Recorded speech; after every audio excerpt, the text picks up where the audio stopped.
How we do this, we are the truest. Got these fangs super sharp, your shit toothless. Cold-hearted, yeah we ruthless. All the ghouls in the cut, let's get ghoulish. In the graveyard, acting foolish. Finna dance with the devil to no music. Cold-hearted, yeah we ruthless. All the ghouls in the cut, let's get ghoulish.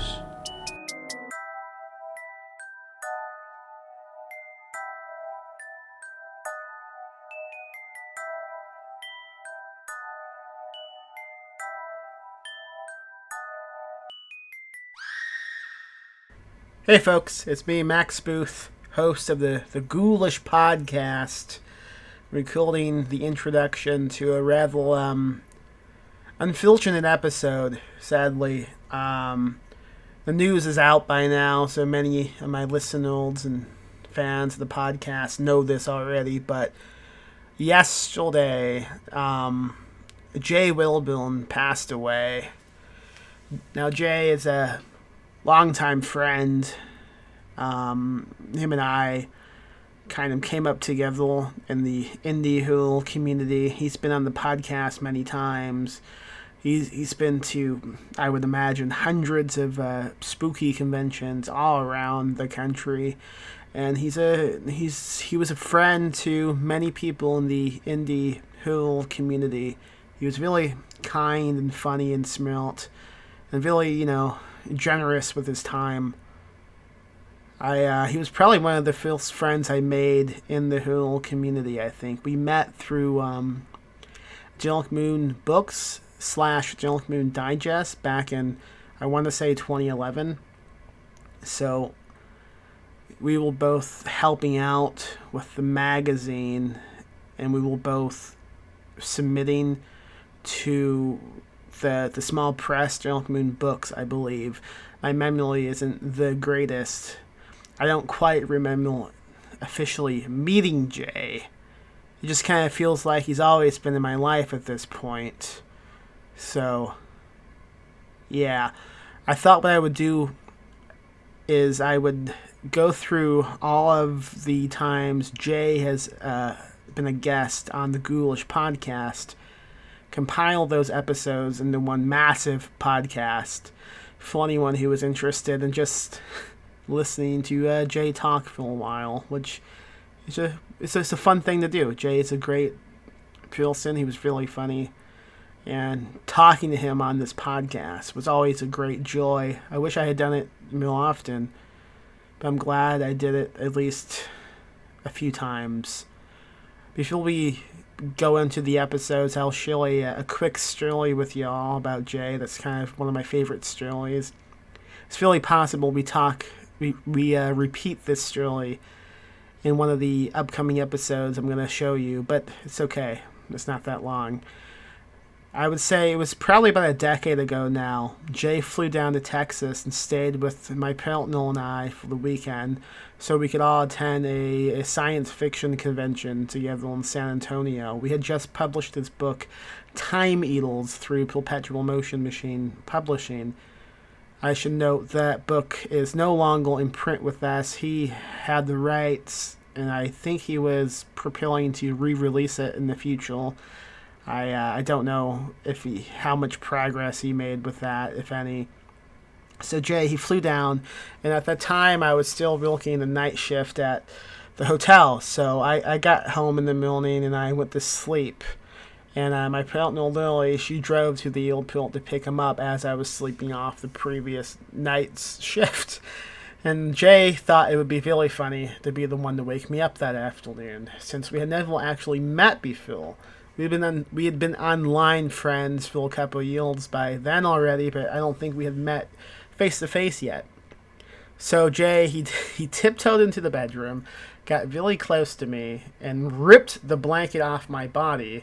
And this is when he discovered that, at least on that specific day, I had fallen asleep in the nude. Both of us were equally horrified and also just greatly amused. We couldn't stop laughing at my disgusting naked body. It's a story we would talk about often over the next decade, and it would never fail to make us laugh. He was a friend, and I am going to miss all conversations together, but at least some of those conversations will saved for the rest of history, which, who knows how long that will be, right? I think that's all I really have to say. Besides, this sucks. And, yeah. Okay, so the first episode we're going to listen to is episode 28 of the podcast, titled Tips for Surviving the Zombie Apocalypse. This came out March 15th, 2020, just as COVID was really getting a bit extreme. We didn't realize how extreme it would be at the time that we recorded this episode, but the topic kind of ended up tying in, unfortunately, nicely. It's a fun episode. Jay loves zombies a lot. It was probably his favorite movie, Hill Monster Zombies. That was my intro to him, was a novel called Loose Ends. And it's a great novel. I think you can only get it through his Patreon, which I imagine is still up right now. I would assume any proceeds to his Patreon will be going directly to his wife at this point. So if you want to read that, definitely go pledge to his Patreon. Loose Ends, great book. This is Jay and I talking about surviving the zombie apocalypse.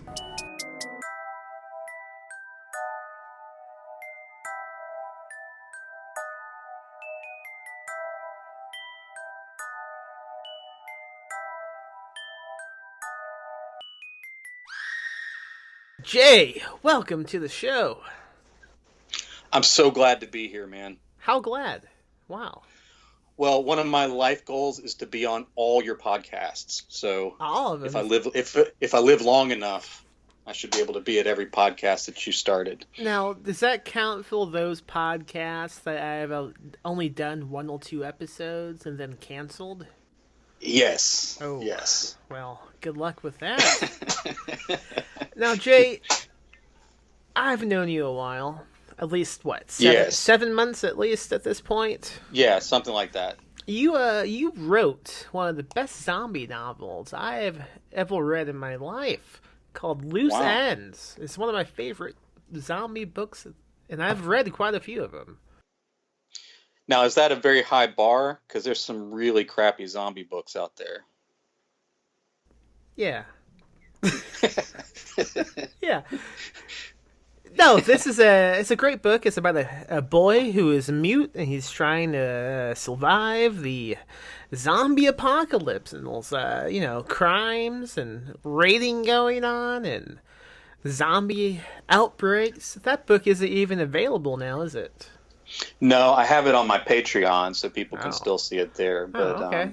No, it's not in print anymore. So if someone wanted to read it, what could they do to get this? Well, they could go on Patreon, patreon.com/J Wilburn, and for just $1 a month, you get that and a whole bunch of other stories I've stuck up there. So that's interesting. That's pretty interesting. Now, I can't tell you how interesting that is, Jay. Now, that's not the only zombie book you've written. I wouldn't invite some one-time zombie guy on my podcast. I'm not that type of schmuck.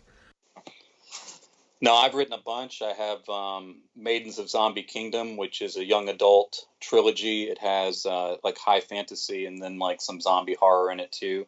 And then I'm still writing the Dead Song Legend, which is a ongoing zombie series. So I am kind of an expert. I don't want to say I'm the very best expert, but someone else should. Maybe when you do the introduction to this podcast, you should say that maybe. But I've definitely put in my 10,000 hours. What if you said it and I just edited the audio into the intro? Oh, that'd really make me look like a douchebag. Yeah, that would be an incorrect portrayal of you. Well, I don't know, maybe. So, after having written so many of these zombie novels, I mean, one would have to say that you know quite a bit on how to say if one of these zombies will to attack in real life, you would have some insight on how to Absolutely. survive this. So, I mean, I asked you on the podcast. I said, "Hey, Jay, why don't you come on the podcast? Give all my listeners some tips on how to survive a zombie apocalypse." And you said, "Okay." Yes, I have lots of tips, so we should probably dive right in. Now, before we do this, we need to set some ground rules. What type of zombie are we talking about? Are we talking slow zombies, fast zombies, what? Um, I usually write slow zombies, but if you're preparing for a real attack, there's no telling what you're going to get. So I'm going to try and put out some rules that just kind of work no matter what kind of zombie you're dealing with. Okay, let's do it. All right. There's definitely two things you're going to need right away as soon as the zombie apocalypse starts. So people will probably want to write this down. So while I'm starting here, they should probably get out pen and paper or whatever they use for writing these days. So when the zombie apocalypse starts, you want to drive to the store, and you're going to want to buy food and supplies. Probably a place like Walmart because they have both. So you definitely drive up there and just get your shopping cart and go around like you normally do and buy yourself food and supplies. So that's tip number one. Any specific type of food you would recommend? No, just whatever you want to eat. Some people like to get things early, like you'd want to have all that stuff before the zombie apocalypse starts, but food goes bad. So just wait till the zombie apocalypse starts and then go shopping. That makes sense because, like, if I go and get a bunch of ice cream, that's gonna melt. Right. Yeah. So Yeah. just wait till the zombies are all everywhere, and then you go get your ice cream. So, okay, ice cream and supplies. I got it. Go on. Right. All right. Step 2, get on Amazon Mm-hmm. and then start ordering your supplies from there, and that way you don't have to go out anymore. And you definitely want to get Amazon Prime for this free shipping. Okay. And you can also set up, if you want to, like stuff that you need all the time, like paper towels and toilet paper, you can set up with Amazon to just send that stuff regularly so that you don't forget. So you go to the store to get your supplies right away, but then Amazon will deliver everything else you need for the zombie apocalypse to your house. Couldn't you just get the supplies on Amazon as well? You could, but it takes a little while for delivery, and you wouldn't have it right away. So right after that first shopping trip, I would just get everything from Amazon, like people do now, basically. Gotcha. Okay. All right. I'm with you. Okay. Step 3, you want to get all the streaming services. So get Netflix, get Hulu.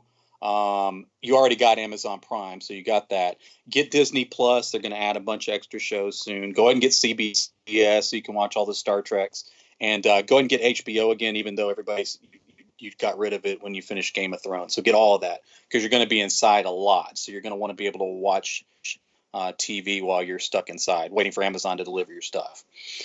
Some people might want to be on Facebook, but people are so negative on there anyway. Can you imagine what they're going to be like with a zombie apocalypse and deciding which political party to blame for it and all that kind of stuff? So definitely get all the streaming services. All right. Do you have any questions about that? Well, I would recommend now with Disney Plus, Hulu has a package. You get Hulu, you get Disney Plus, and ESPN. Quite a deal, yeah. Do you think ESPN would have much activity during a zombie apocalypse? This question comes up a lot, like would Walmart actually be open? And the one near me is open every day except for Christmas. So I think it would be open. And I can't imagine that Amazon would give employees a day off for something just like a zombie apocalypse. So I'm sure they'll be open too. ESPN, I don't know. So I don't know if many you have to decide that professional spills will happening when a zombie apocalypse is going on. I don't know. You are the expert. I wouldn't. I mean, if there's money involved, I'm sure they're still gonna have sports, and then there'll probably be new sports that involve zombies. I don't know. I hadn't included ESPN, so I'm not sure. What type of spill do you think would arise with the zombie uprising? Probably something stupid. So, like the extreme sports where, uh, actually, it'd probably be more like YouTube video guys, that are always going out and doing prank. They do something dumb and end up getting bitten, and of course, everybody wants to watch that. I can see a future close to the present we live in now. Will college frat boys go around pretending to be zombies and kind of just spooking innocent young women, and maybe one of them is shot. That would be cool.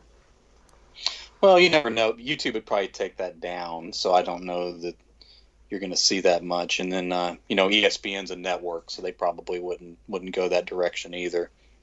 You're the one who suggested this. God damn it.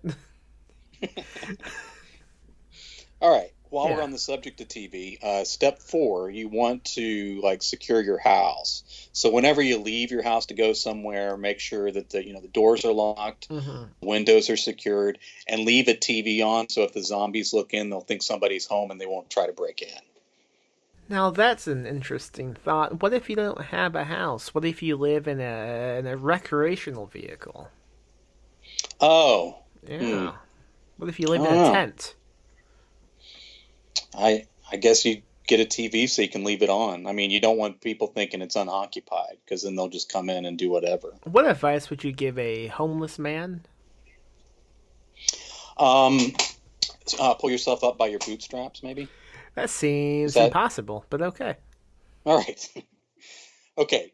Next, you want to exercise. You want to run. You want to bike. Probably interval training is good. So, a lot of running and then walking. But you don't have to exercise all that much. You just want to be faster than your slowest friend. Oh, and that brings up something else. Before the zombie apocalypse, start making slow friends. Any Now, advice on how to make a slow friend? well, I met you at a convention, so you can do that. No offense. Offense Everyone, taken! but everyone else is going to be recruiting strong people and people with skills, and you don't want one of those teams because you would become the slowest and most useless person on that team. Okay, I'm talking to you personally, Max. No offense. Now, what you want to do with your team is to get the slow and useless friends that no one else wants, and you join them on your team because that helps them and you. Do you see where I'm going with this? I think basically you were suggesting that to survive the zombie apocalypse, you should befriend a podcast host. Someone who clearly has not made exercise a priority in their life, yes. And then you take them with you when you need to go get supplies and stuff. And if things go bad, just run a little bit faster than them. Conserve energy, but stay ahead. That's what I'm saying. Okay. Okay, I'm with All you. right. I'm with you. Okay. Well, I'm not with you. I'm a few steps behind, but I got you. Right. I'm saying I want you on my team. So that's what I'm saying. All right. The next tip, get Kindle Unlimited. You'll have all these streaming services. You may want to get books to read in between. And it helps you. It helps the authors. So that's good. Any books you'd recommend? Definitely Carnivorous Lunar Activities, which is nominated for a Splatterpunk Award. That is a great book. Yeah, I agree. And then, of course, so Yeah. and there's plenty of other books. You will never run out of books. Okay. All right. Run by the bank, get some cash. You never know when you're going to need cash. So maybe you do that in the same trip where you go to Walmart. I don't know. I don't know how close the bank is to where you shop. So you just kind of have to figure that out yourself. Do you know how sometimes when you Another. hold on? Do you know how sometimes you'll be driving in traffic? That happens sometimes, and you see a vehicle just covered in advertisements. That's what you are. You're a walking advertisement. How much are you getting paid to sponsor all these products? Oh, these are just the things I care about. I'm not making any money. So You look really this is rich. all just pure advertising. If I was, I would still pretend to be poor so people wouldn't ask me for things. So I agree. may not know. Yeah. I may be doing really well. There are some indications that I may be getting income people don't know about. That is possible. I'm not saying that, but it's possible. Be honest. If you had money, would you be doing this podcast today? As cover, yes, because I part of my Ah, zombie plan is to make slow friends. So, that's of right. course, I'm all right. happy to be your friend. I am too, Miss Max. I am too. Um, Next tip for a zombie apocalypse: make sure to vote. You want the right leaders. If you don't vote and the wrong person wins and handles the zombies wrong, you have no one to blame but yourself. But you may want to go absentee ballot because long lines in a zombie apocalypse probably not good. You with me? I'm with you. All right. Now, I don't know how this would work with your job, but you may want to consider it. See if your job will let you telecommute because you still need income, but you don't. But traveling might be problematic. This next one, your Laurie Michelle is not going to like this, but I'm going to tell you anyway. Okay, Max? Okay, I'm listening. All It's right. okay. She does not listen to anything I do, so. Okay, good. My wife does the same thing with my books, so it's a good. Don't neglect your dating life, okay? There's going to be lots of eligible partners opening up when zombies eat their significant others. You'll have a lot in common because you've both survived from zombies. And people really lower their standards in a situation like that. So you're going to have a good chance of landing some prime people, Max. And you may be responsible for repropagating the human race. So you want to kind of consider your options out there. You understand what I'm Yeah, saying? that brings me to a good question that I meant to ask you a while Oh, back. Can zombies give consent? no, no, that's completely inappropriate. No, you wouldn't want to go that direction. Oh, and on that note, while you're propagating the species, always be sure to use protection. You always want to be safe. Like a gun? No, no, like condoms and stuff. You Oh, don't want to okay. catch anything. So while you're Gotcha. trying to, propagate the human race, make sure hmm to wear protection. hmm You with Now, me? if I've never used a condom in my life, would you mind explaining how to put one on? Oh, in that case, you're a terrible human being, Max. So maybe you shouldn't propagate the human species. Yeah. Maybe you should put Lori on the line. I should give her this advice. She left me, man. Oh, that's too bad Yeah. for you, not for Such a dick. her. Let's get back to the subject. Okay. Um, Now this one could go either way. You have to decide your own preferences and how you want to set this up. But consider getting rid of people who have been bitten by a zombie. Now You that's may not want to keep interesting. them around. How come? Well, things can go wrong. I mean, they could hide it. They could turn into a zombie while you're watching Netflix or sleeping or something like that. You probably want to work that out ahead of time because it'll be a real awkward conversation if it hasn't come up before. Now, how would you know if someone was bitten? Like, what are some good signs? Mm, if you see teeth marks on their skin, that's one. Okay, okay. If they seem to be getting unhealthy, like real sweaty and stuff, but some people are like that anyway. Uh, so just generally, if anybody just doesn't look good, you should probably push them outside into the zombies. That's just to be safe. Oh God, watch But out, but me. but again, like work that out ahead of time. They'll understand if you've already talked about it. All right. While we're on that subject, you should definitely consider using the zombies as an excuse to cut off your annoying friends and family. So this is the perfect opportunity to not return calls, to not let them in when they show up, and you pretend like you're not home, stuff like that. So Hmm. block them on Facebook.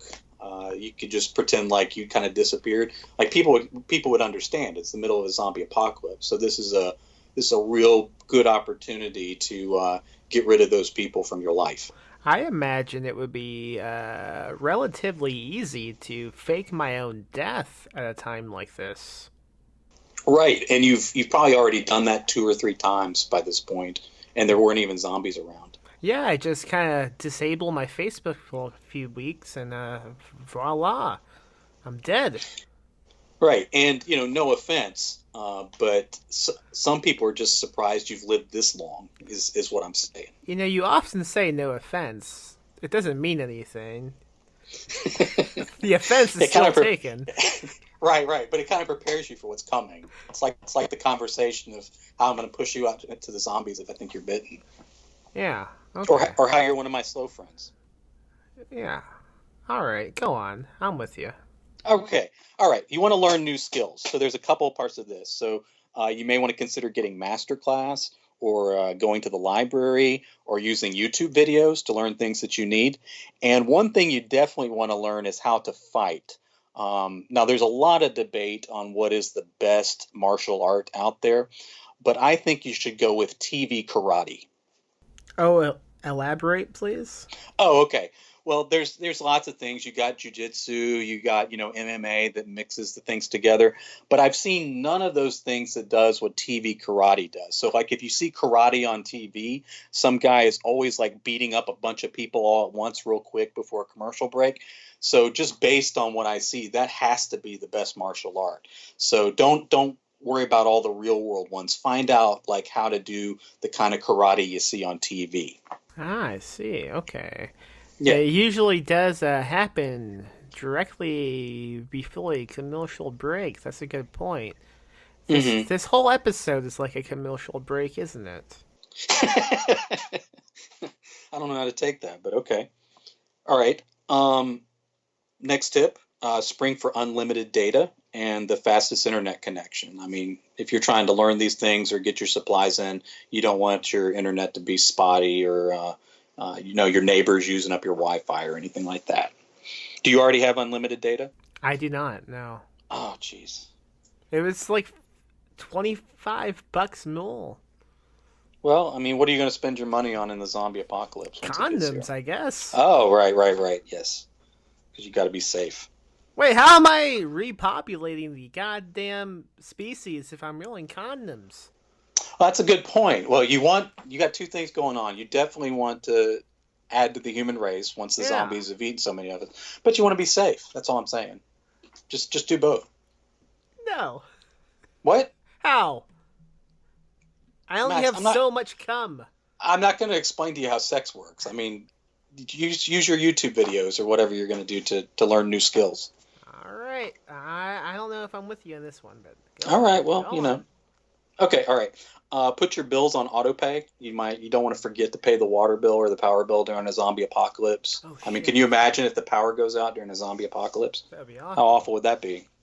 I would be so embarrassed. People don't even think about that kind of stuff. Yeah. You want to get a reliable car, so you might need to start saving up now. Okay. And now this is key, and this definitely applies to you. Don't let someone who's had a lot of accidents before the zombie apocalypse drive for you.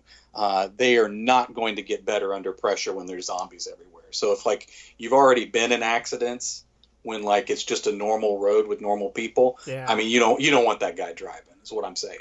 Sounds like you will describing me again. Oh, I don't know how many accidents you've been in, but I know it's more than none. Neither do I. No one knows. Half the time I'm blacking out, man. Not on alcohol, just from head wounds. Yes. I don't know a lot of your story, like in between the times that we hang out. I don't know your day to day, but I know multiple instances where you've lost consciousness and don't understand how your knuckles are bloody and stuff. So, you kind of lead the way in this particular category. Do you think I got bit by a zombie that day? I don't know. Man. That's a real slow incubation, because that was back in 2013 or something. I was slightly terrified I killed a man that day. It's possible. It was New Orleans. I mean, if you're going to kill a man and not remember it, what other city would you pick? Bodies all tilting up left and right. No one knows. Right. I think that's the motto of the city. I'm not sure. Oh, man. Do you have any listeners in New Orleans that might be offended by this? I don't have any listeners. Oh, good. Yeah, we'll start getting really dark here. Okay. All right. You want to take some vacations. There'll be lots of vacancies and shorter lines. Every day is sort of off season now that there's zombies around, you see? Mm-hmm. Okay. This kind of relates back to the cutting off your friends and family thing, but say no to more things. So like the friend that wants you to help them move, or somebody's doing a reading or a performance or an art show, and you just say no to all that stuff. That is a lot of risk for not much reward, even before the zombies show up. So say no to a lot more of that stuff. Much like a podcast invites. Gotcha. Yes, yes. Yeah. Definitely say no to more podcasts. Now, I only got a couple more. Do we have time? We have plenty of time. Okay. Then the next tip, eat your pets. Oh my God. Why? What is that? Well, I mean, if you don't eat them, you're going to have to feed them, and you're already spending money on these extra, the extra data, like you said, that's kind of expensive, and all the streaming services. So, I mean, do you really have money to feed an animal? And if you can't eat an animal, what good is it? I mean, I know your dogs don't really guard the house. I do know they like chew up slippers and stuff, but I don't think they would protect you from zombies. I could be wrong. Do you have like a command you can give them or something? I do not, but now I want to know, could a dog eat, like, dead zombie meat? Could that be a thing? What would happen? I can't imagine it would be good for them. And then, are they safe to eat after that? So you probably shouldn't do that. Just eat them before that happens, is what I'm saying. That's inhumane. I'm not following you. That brings me to a question I had previously. It's kind of like a cousin to an old question I asked you. Okay. Can animals give consent? No, and you definitely need to get some condoms before the zombie apocalypse. Just wear them all the time now. Like as balloons? Yes. Okay. At all times, you should be wearing a condom. So. I'll give it my go. I'll give it my best. All right. Yeah. All right. Now this is the last one that I have. So if we have other questions after this, then we could probably go through them, maybe revisit like eat your pets to see if like we could come up with any recipes. I don't know, whatever we want to do. But here's the last one. Now, if you have to eat people, eat the stronger and faster ones first before they get you. You're going to need the slower ones for later. Now, how would you go about doing that? Well, like the biting from the zombie thing, you want to kind of talk about it ahead of time.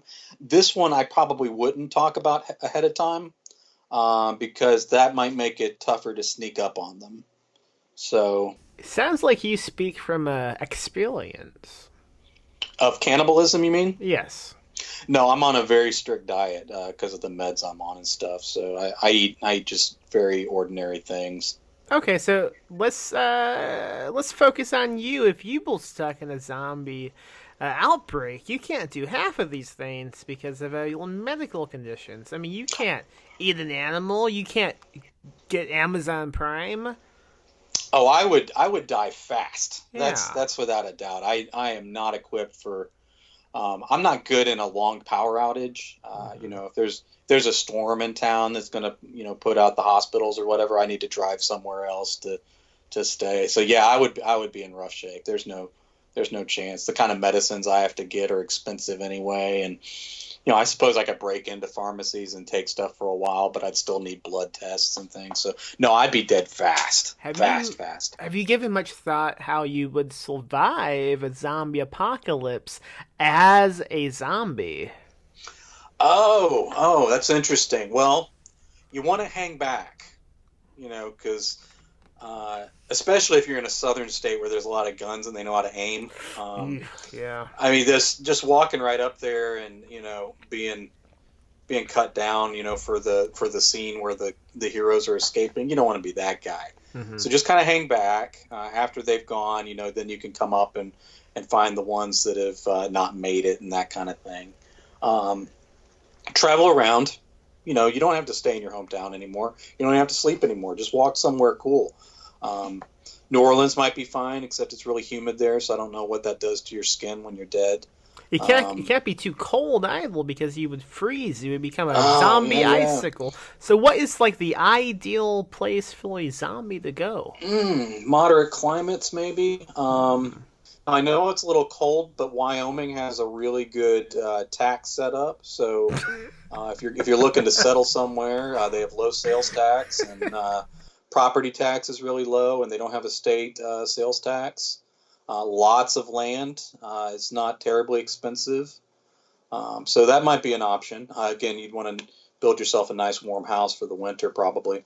Florida is, if you're going to go crazy as a zombie, Florida can't hurt. People eat each other down there all the time, so you might go unnoticed. It's common practice, yeah. Now, do you think a zombie needs to wear condoms or no? Around you or just in general? Answer both questions. Okay. Nobody should hang around you. I didn't think that before this interview, but I'm starting to get a vibe. You thought it. That's true. Yeah. I still like you as a friend, though. You're very endearing. Oh, thank you. You got a lot of good qualities that are hard to see, but they're there. Like my slowness. Well, that's easy to see. I mean, like being a nice person and being generous and Why did I being invite loving you on this podcast? and all these things are true about you. You don't like people knowing it because you like that like badass. I might say anything on Facebook kind of personality, but you're really deep down a very caring guy. Now, was that too real? Does a zombie need to ask for consent? I just don't think that's in them. These mindless creatures that are going to eat you whether you approve of it or not. Yikes! Yeah, That's a bit much. I know. I think it's about time zombies were canceled, man. Probably. Yeah. I mean, even before they started. So Probably. What do you intend on doing with these zombie books of yours? What's the end game? Well, what I'm trying to trick people into doing now, and it's a long shot, but I want them to give me money in exchange for them. Well, that's interesting. Go on. Yeah. I've done a pretty good job of it. I've tricked a lot of people around the world into buying these books. So I just kind of try to appeal to people that would read, say fantasy or horror, and so like or young adult. So the Maidens of Zombie Kingdom kind of appeals to all those groups. And I'm writing more books for younger readers, and those are doing pretty well. And then try to trick adults into buying the other books. So do you intend on advertising this episode we did together with this young audience of yours? No, but I am going to tell everybody about it. But no, I'm not going to put it in conjunction with, say, the children's book advertising. No. Oh. Well, what was the point of doing this? I wanted to help you out, Okay. and I have a life goal of being on every podcast that Max Booth starts, which is a lofty goal. I mean, that's a lot.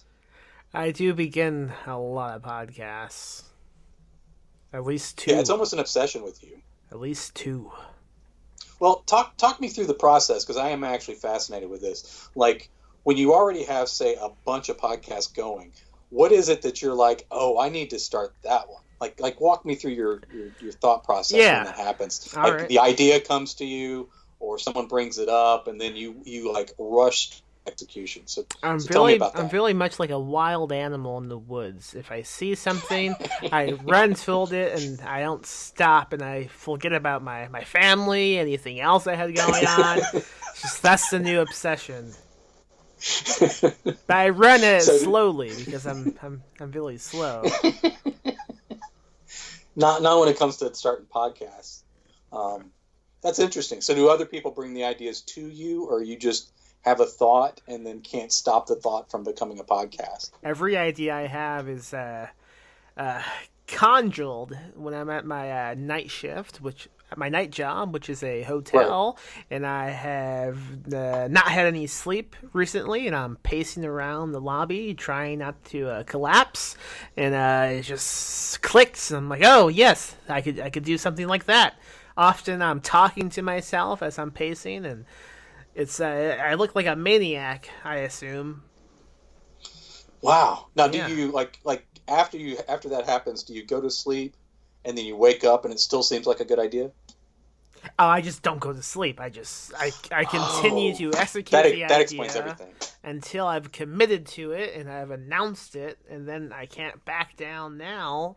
That's how I run a publishing company. All your life makes sense when you think about no sleep. I even chose a title that would make me look like a hypocrite if I stopped doing it. I'm stuck. Can you imagine the jokes? If Perpetual Motion Machine closed, Yeah, I can't do it. oh, I never even considered that. I think about it every day. It's hilarious. Now, like one of my favorite novels of all time is The Nightly Disease by Max Booth III. I got a copy right here next to me. Yeah. Signed. I got a signed copy. By who? Me? Yeah, yeah. Oh, okay. And did that novel come to you while you were sleep deprived in the hotel? Because it reads like a crazy fever dream, and it's like one of the greatest things I've ever read. So No, is that how it happened? I wrote that before I began working at a hotel. No, you did not. Yes, exactly what you just said. That's what happened. No, you working at the hotel was like the Big Bang. There was just nothing before it. It's just always been that way since the start of the universe. Yeah, that's how my parents conceived of me. At the They had a big bang. Big Bang. They fucked loudly. Wow, did they told you about that? No, I saw the video. Oh God, I don't know why they Wow, kept that showing was- it to me. that was on VHS back then, I guess. Blu-ray.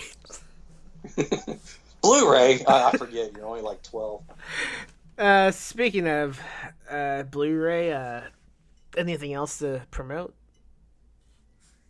No, just buy my books. What's the and, new book I'll go on you were eating. talking about? It was a fantasy book about zombie Yeah. kids. What's going on with this? No, Maidens of Zombie Kingdom. It's a young adult Yeah. fantasy trilogy, Yeah. and it has zombies in sort of a sword and sorcery fantasy realm, and all female lead characters. So I think I did a pretty good job with it. It looks good on the shelf, and people are buying it. So I hope that continues.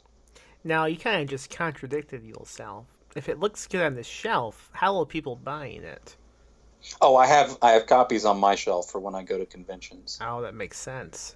Now, Yeah. are we talking about like zombies holding swords? What is this? It gets a little. Things change around as the story goes along. Alright. It starts out with just sort of a traditional zombie type creature, but it's mixed in with the magic that's going on, and the characters that are used to sort of that, castles and feudalism system have to figure out how to survive something like that that's very different in their world. I see. All right. I'm with you. Go on. Well, I completed the whole trilogy because a lot of young adult readers and fantasy readers they like to have a complete series sometimes before they start. So I went ahead and wrote all 3 books and put them all out together so that I could offer a complete series, and I think that's helped sales a little bit. Okay. I'm with you. Go on. Um, How can folks find you online, Jay? all right. If you go to jwilburn.com, you can find me there, and books are linked there. You can go to Amazon and look up Jay Wilburn, and I'm so popular that my books will just pop up when you search my name. And you can come to conventions when I show up there, so just randomly go to conventions and see if I'm there. Wow. That's kind of magical of you. I do my best. Okay, well, Jay, thank you for coming on and giving me awful advice and promoting Amazon Prime for some reason. Yeah, I didn't really think about how many products I was throwing in with the jokes there. I But think Bezos needs more money, so hopefully this helps him. I, for one, welcome our Amazon overlords. I mean, we don't have a choice anymore. No. All right, well, that's the end of the podcast. Okay. Goodbye. Bye.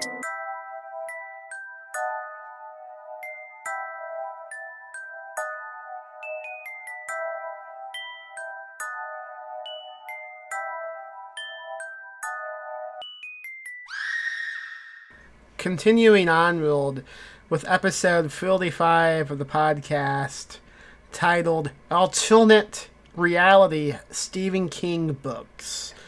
This is a episode we did after he wrote a column for Dark Moon Digest talking about different types of books Stephen King could have written in a different reality, which was inspired by a tweet Stephen King posted, I believe, about something called I, Jason.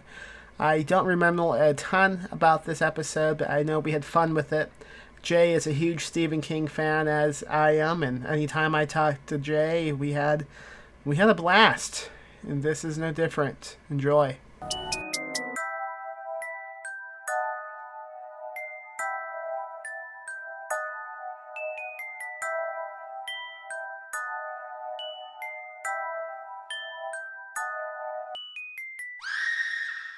Jay, recently you came to me with this odd idea, I should say. This idea of, what is this idea? A multiverse? A possibility that there's other realities than the one we live in, and perhaps there's a universe where Stephen King has written books that he has not written in this universe. What's going on? That was kind of the idea. Some of the books are loosely based on things that he's talked about wanting to write, or that were novel ideas that he scalped for other stories and that kind of thing. And then some of them I just made up almost out of whole cloth. But Wouldn't that be called a lie? yes, all fiction is a lie. So Now, how do you know this is just talked? fiction. How do you know he's talked about doing these? What are you doing? Like stalking his like his social media? What? No, I've actually Richard Chismar was doing Stephen King Revisited, where he's kind of reading all the books through in order. So he was posting about that online, and I started doing it too, and then kind of sort of picked up the pace here recently. So I was reading a lot of his books back to back. Didn't Richard write Gwendy's Button Box? He did. Oh, okay. And he wrote the sequel as well. So Cool, I thought so. Go on. People can grab that up. And sometimes in the author notes he'll mention some things, or in the middle of a story he'll have like a story within a story, and then in other interviews he'll explain that like that was something he was going to write, before his pen name got found out and some things like that. So I kind of stole from a few of those different things to kind of piece together what some alternate universe Stephen King novels might look like. I've always wanted to write a book, or perhaps make a dramatic movie about the discovery of who Richard Bachman is, because I think it's pretty suspenseful. I mean, we have this investigative librarian who decides to be a bit snoopy, and he confronts Stephen King, and Stephen King kills most of his family. It's pretty nuts. Oh, goodness. Yeah, That's the screenplay, huh? Oh, that's what I read about on TMZ, but maybe...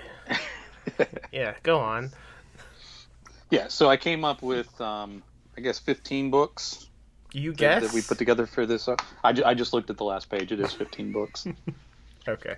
So I guess we can go through them, and you can just we can talk about whether these would actually be good novels or not, or if we're maybe glad that they remain in an alternate universe. And we should say before you begin that this article is being published. It has just now been published in the latest issue of Deluxe Digest. Issue, I don't know, but I'll link it in the show notes so you can go buy it because, I guess you don't have to since we're giving you the content for free, but there's other stuff in it that you could read that we're not talking about.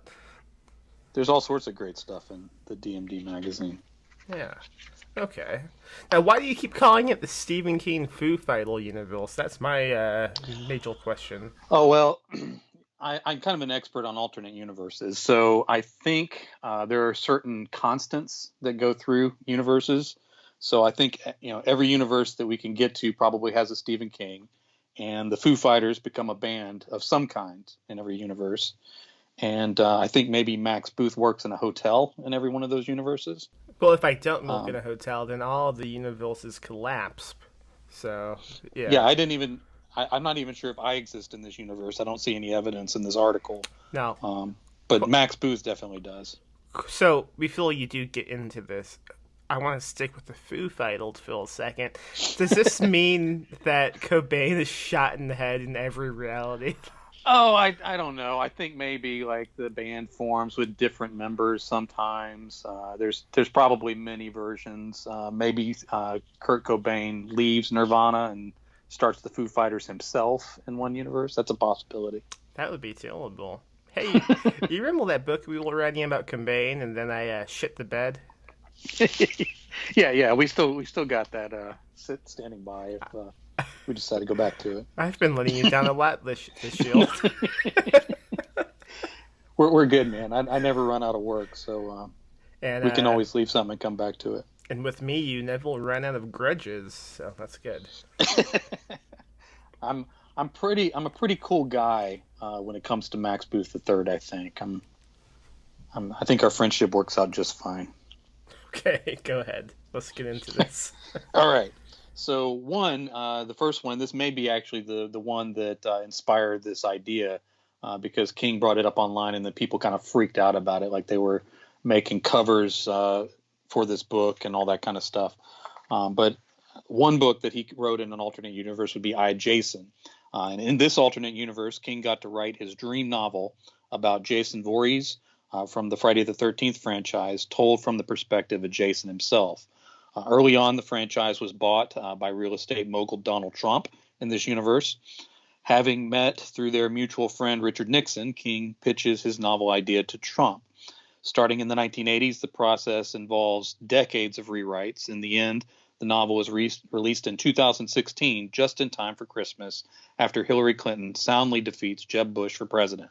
The 900-page novel is considered one of King's best works, despite Camp Crystal Lake being relocated to Central Maine and the rather glaring Trump product placements in the final book.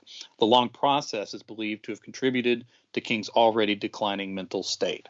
So are you as excited about that book as many people seem to be online? I have to begin with the fact that I, Jason, is a complete tillable title, and it's exactly the type of dad joke tweet that I expect from Stephen King. I don't know why so many people lost their mind. I have to assume that when you have millions of followers, you do anything, and then people will just lose their mind. You said folks were creating fake front covers?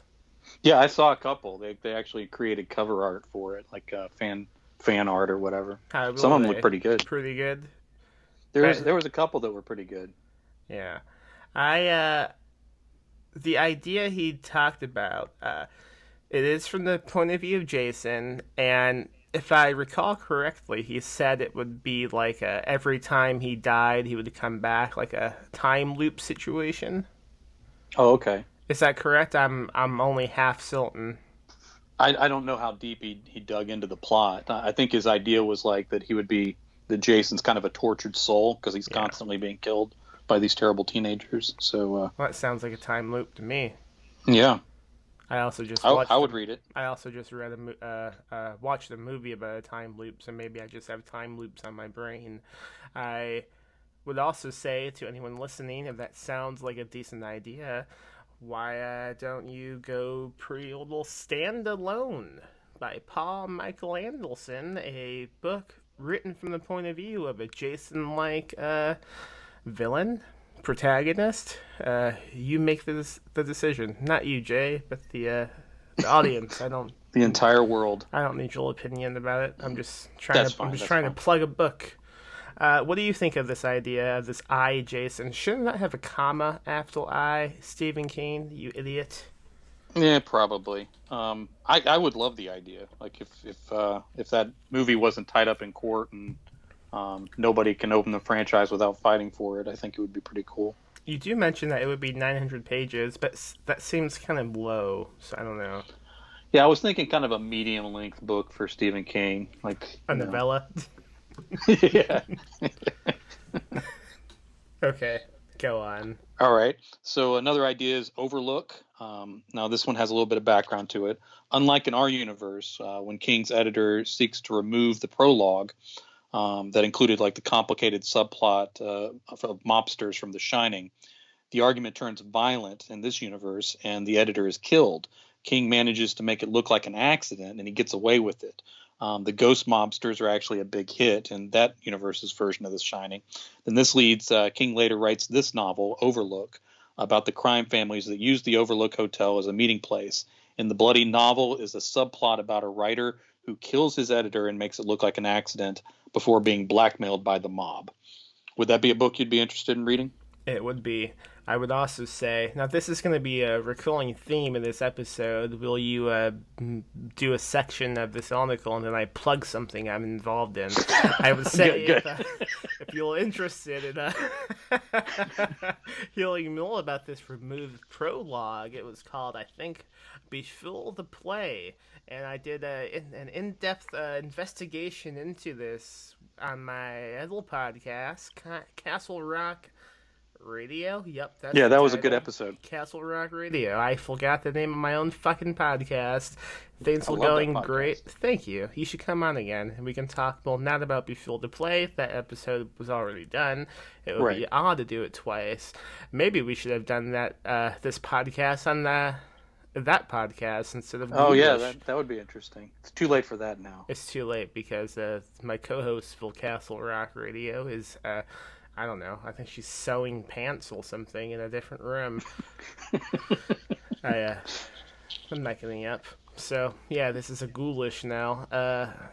I like the idea. I like anything of The Shining. I like any time he writes about the mob. I like his mob stuff. He does a lot more crime fiction than people realize. It's almost always laced with supernatural elements. But he's, having read through a bunch of stuff back to back, he borders on crime fiction a lot. What was that short story he did a while back? I think it was called The Death of Jack Hamilton, about the last days of John Dillinger. I don't know if I've read that one. It's really good. It's just straight crime fiction. It's about John Dillinger has already been shot, and they're trying to flee from the cops, and they go to some hideout, and he's bleeding to death, and it's really good. Hey, he's done some good bloody crime fiction short stories. Yeah, I have one book in mind that's a crime fiction book that he almost did, but I'll save that to the end because you already have many things to get through. So go right ahead. Okay. All right. The next one is The Machine's Way. In this universe, King is better at keeping secrets. His Bachman pen name is not discovered until much later. He ends up writing under more pen names, including George Stark, for the Machine series about a ruthless contract killer named Alexis Machine. The novels do fairly well. King's many pen names result in police not making the connection sooner between a string of editors going missing from the 70s through the early 2000s. Wait a second. What do you mean by that last sentence? Oh, well, this universe has a different outcome for some of King's editors, I think. I am confused, and I am afraid to ask more questions. But I do like Alexis Machine. I've always wished that we could have a feature-length novel about this fella, but we don't. Right. It's kind of a subplot in the dark half. So that, again, that was sort of it actually was a novel that King was thinking about writing, and then some of it appears sort of book within a book, which he does a lot, but that's done in the dark half. So the dark half kind of became the story that scalped that whole thing for one of King's writer characters. I would say if anyone's if anyone's interested in a Lexus machine, they should go read these old crime books called the Pellicle series by Richard Stilk. See, I recommended something that I'm not involved in. Also, Nice. yeah, also go read Touch the Night. Go on. All right. Next one, Buffalo Soldier. King writes a brilliant Western about a range war in the Wild West. His first editor on the project suggested taking out the magic black man with the shine that keeps showing up to get one of the cowboys out of trouble. After that, editor suffers a terrible fall down the stairs at his home. The second editor leaves in King's troubling portrayals of black characters and over-the-top dialects. Okay, that's the second time you've mentioned an editor dying in this article. Do you have an issue with the way I edit these columns? What's going on? The way I read this, it looked like it was an accident, so I don't know that that's related. That's the way you read it, but what is the way you wrote it? Oh, I love editors. I would be just purely by the number of typos that I know you found in this article as you were editing it. Yes. I'm sure that you understand my need for them. So yeah, now when you say the shine, are we talking about the shine, like from The Shining? well, King uses that a lot for a lot of characters. So you could argue that the character from the Dead Zone had it. You might be able to argue that John Coffey from the Green Mile might have had it. And then a few other characters. I think we're both in agreement. I don't see why we would have to argue about it. I guess you could say the argument could be made. So maybe we're arguing it together against the world. We don't have to fight. Now, he hasn't written many westerns, has he? The only thing that come to mind is like the Dark Tower series. Right. Desperation takes place in the West, but again, it's modern. I kind of stole that idea from the Tommyknockers, and Buffalo Soldiers is a novel that you get the beginning of when one of the characters creates a typewriter that writes stories out of the guy's brain. And I always thought that opening was really, really good in the Tommyknockers. Like I read it and was like, well, that's a novel I'd want to read. So. I have not read the Tommyknockers since I was a kid, but I have to soon. Due to an unnamed project I am doing for Cemetery Dance that I can't talk about publicly. Oh, wow. Yeah. That sounds interesting. Now I'm promoting something no one can buy. There you go. Yeah. Instead of stuff no one will buy, so Hey, the way we normally promote. that was rude. Go ahead. I was talking about myself. But... I know. All right. The next one is Blessing. After the success of Buffalo Soldier, King writes about a town called Blessing, Utah, where the entire population goes crazy. There's a spaceship buried under the ground, and the Mormons and Indian tribes worship it. It also brings dead animals back to life. Most of the townspeople are transplanted from Maine or retain their accents. The editor survives the process by offering no changes except one comma in the book that comes in just under 1,200 pages. I do find it funny in the article, the last sentence is about a missing comma. You did not have a comma with 1,200. Oh, should I put that on there? I don't know. You're the school teacher. You know how to teach. What do you think? I stopped teaching school in 2013, so I'm not sure if commas still work the same way. I think they canceled the commas. So this is good. This is the second Tommyknockers reference you have in this article. Have you recently read the Tommyknockers? Is that what's going on? It's been a little while. Again, this was just something that stuck out to me because in the middle of that story, they're talking about tales of things that kind of went that match up to sort of the craziness that's happening in town, and they mention this research they did about this town in Utah called Blessing, where everybody went crazy in 18 something, and then it's never mentioned again. Never in any Stephen King book does this come up again. So I always thought that maybe it should be something he should have explored. Now, the story of Desperation, that novel, is a town where people start going crazy, so that may be where he sort of played that out. But again, it's always been a story that I wouldn't mind reading at some point, maybe just a short story. Do you think if he brought this idea up about blessing, Stephen King would have any idea what you're talking about? I don't know. I don't know if you'd remember or not. It's kind of a minor mystery online. Like I was looking it up to see. Well, he brought this up again sometime. Oh wow! But there's like hundreds of people that were saying, "Yeah, I don't know why. I've looked everywhere. I don't see it anywhere." So it's just something he brought up in that book and then didn't revisit. Now I'm unless again that's the seed for desperation that he was planting there. Imagine having an audience so big that anything you mention in a book 50 some years ago, I don't know how math works, it's just accessible to this day. Imagine that. Yeah, you imagine it? Yeah. All right. I think it kind of ticks him off a little bit too, because people will call him on like his slip ups, you know. Like he on the telephone. No. Like in the Stand, he made a chocolate payday bar, and people called him out on that not existing a lot. And he uses that as an example sometimes, and there's other things that he'll get in the pattern of doing. So for a large portion of the 80s, he didn't know the difference between schizophrenia and multiple personality disorder, and so he was constantly using them interchangeably in novels. And then there's at some point where he has a character later on mentioned that the character doesn't know the difference between the two. So I think he got called out on it enough that he just made it a character thing. That was the thing that no one really knew the difference of until like the last 5 years, I think. Because if you watch any movie, they all mess it up. It seems that way. And I assume that's why Stephen King also messed it up, because I think he does all of his research from movies from the 90s. Maybe. Now, this also mentions that his editor survives, as if that is noteworthy. I find this is a theme that you keep coming back to, and I am troubled by it.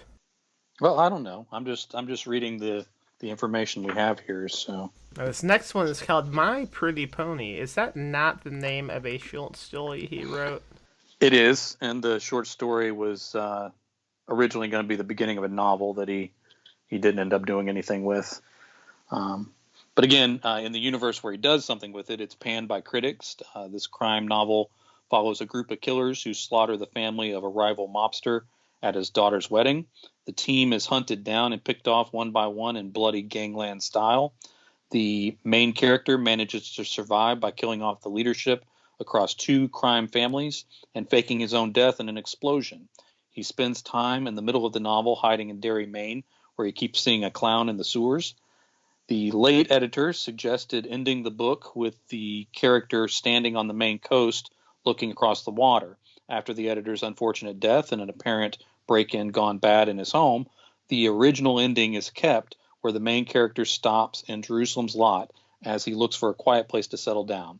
He is then killed by vampires who made no previous appearance in the novel.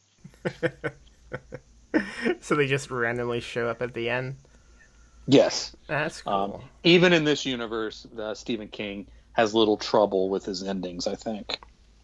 That seems about right. I haven't read My Pretty Pony in a while, but my main takeaway from it is it should not exist. It's sort of like a beginning of the story flashback that he just made a short story, and there's a lot of that in the Nightmares and Dreamscapes short story collection. It's kind of like a clearinghouse of everything that was left over from the years before it. So you got like screenplays in there, and you got half stories and a bunch of things like that. And My Pretty Pony was one of those, I think. Imagine going to the next section of this article. Oh, you want me to go ahead? Yeah. All right. I had nothing to follow that up with when I said that's imagine. Fine. Yeah. There you go. All right. The next one's the Reploid Crisis. Johnny Carson, host of The Tonight Show, is replaced by a different man hosting a different talk show from a different universe. People all over the country end up getting replaced until an alternate Donald Trump replaces Ronald Reagan as president. Two young brothers work hard from alternate universes to reunite and set the worlds right. The problem ends by being solved by some convoluted magic, and most readers don't understand it. I quite like his short story, The Reploids. It was never published, but it's easy to find online if you know how to find it. Have you read it before? I have, and I followed the episode you guys did on it, which I thought was pretty good. Yeah, again, Castle Rock Radio. Go listen. It's kind of my dividing line for stories, because I kind of figured that he didn't publish it because he didn't like it. That's the only thing I can think of with everything else that he's published. And it kind of read to me like it was sort of the start of a novel that he didn't finish. I don't have any evidence of that, but that's kind of my read of it. It does read like that because we get introduced to, I believe, several different Kyoto's point of views, right. And it seems like it's building up to something much larger, and then it just kind of ends. Yeah. And so for me, like you said, I don't consider it a bad short story, but so I kind of, when I'm reading something by Stephen King, especially short stories, I kind of look at what I call the Reploid line, which is like, is this story better than Reploids? Like, if I replace this story with Reploids, would I be missing something in this story or in this collection, or would it be better? So he has a lot of stories that I think are below the Reploid line, in my opinion. The thing with Stephen King is a lot of folks like to say, I'm not a big fan of his books, but oh boy, his short stories, that's where he really shines. Shines. But I kind of think the majority of his short stories, just from doing Castle Rock Radio, well, not as good as people think.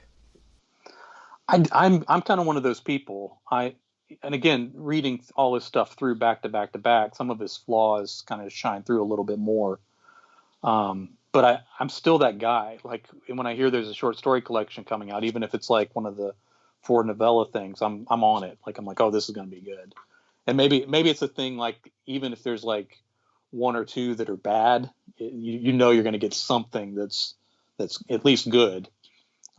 I think he is strongest in the novella film, Matt.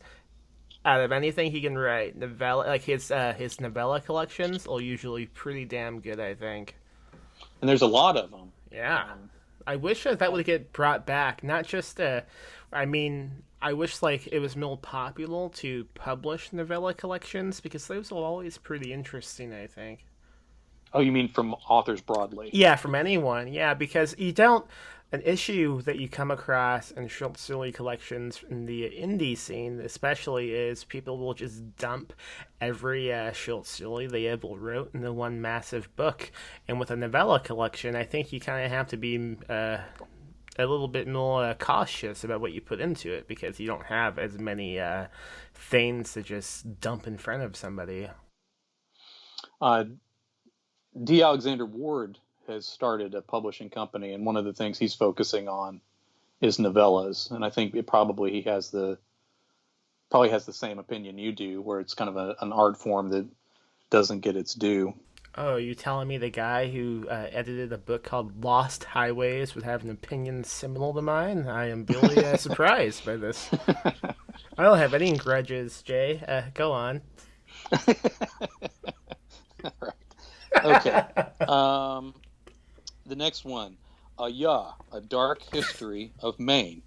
All right. After an accident with a van driven by the son of an editor who disappeared after working on a Richard Bachman novel, King starts exploring the history of Maine and decides to write a nonfiction book about the stranger stories from his home state. There is an entire chapter on the unusually high death rate among editors in Maine in the late 20th century. There is a weird chapter about ghost pirates with robot parrots who haunted the islands off the coast of Maine. Before her disappearance, King's editor on the project suggested taking the ghost pirate chapters out, since he just made all that up. The boy driving the van that injured King was found hanged in his garage shortly after. There was a 1,000-page suicide note with lots of flashbacks, redundant description, and elaborate backstory for minor characters. Now, do you mean killers who are employed at a mine? Mine? No, just characters that aren't the main characters. Where oh, that changes a lot. I do like the title you came up with. I crack up anytime Stephen King says "aya." Spelled Ayuh. It's one of my favorite builds in the Stephen King vocab. Yep. Yeah. Yep. This is a book that I legitimately would be excited to read. Oh, really? I enjoy Stephen King's nonfiction a hell of a lot. I love reading like his author's notes at the back of any book. Yes, It's I do always too. really interesting and entertaining. And I wish he did more nonfiction. And this sounds like it'd be a fun thing to write about. Yeah, I loved On Writing, and it's been a while, but in this rereading I got to read Dance Macabre, which I hadn't read um, prior to starting the project, and it's really good too. It's an older book, obviously, so it only goes up to the very beginning of the '80s, but I think it still works. Like the stories that he brings up, and um, some of the authors he talks about as young new writers who are kind of the old guard now. He mentions in there, so I think he was on point with that. And it also I have not read that book. I am screwing up. it's interesting to me because my reading of that book was King was kind of trying to find his own direction. So like he's talking about how stories work and the difference between different types of monsters and classic books and why they are good. He does the same thing with movies and other things too. And just looking at that book and then looking at the stuff he wrote after, I think he was kind of trying to figure it out himself. Because of course he had these big old hits right at the beginning of his career, and that's still early on. And then with like the Dead Zone and Firestarter came out right before he did Dance Macabre, and I think in a way he was kind of trying to figure out what he was supposed to be writing next. That's it sounds like an intelligent takeaway from the book, and now I'm real excited to read it. Yeah, it still holds up. It's funny to go back and read thoughts about where horror's going that were written in the beginning of the '80s, but I think the book still holds up. I would like to read it just for the fact that I can go like, this guy turned out to be a Facebook racist. I don't think there's a lot of that. Again, these are kind of old school guys that Exactly. not all of them made it to the social media era. They would have probably been Facebook racists. Some of them benefited by not having social media, probably. Yeah. Bram Stoker. Go on. All right. Minor Leagues is the next one.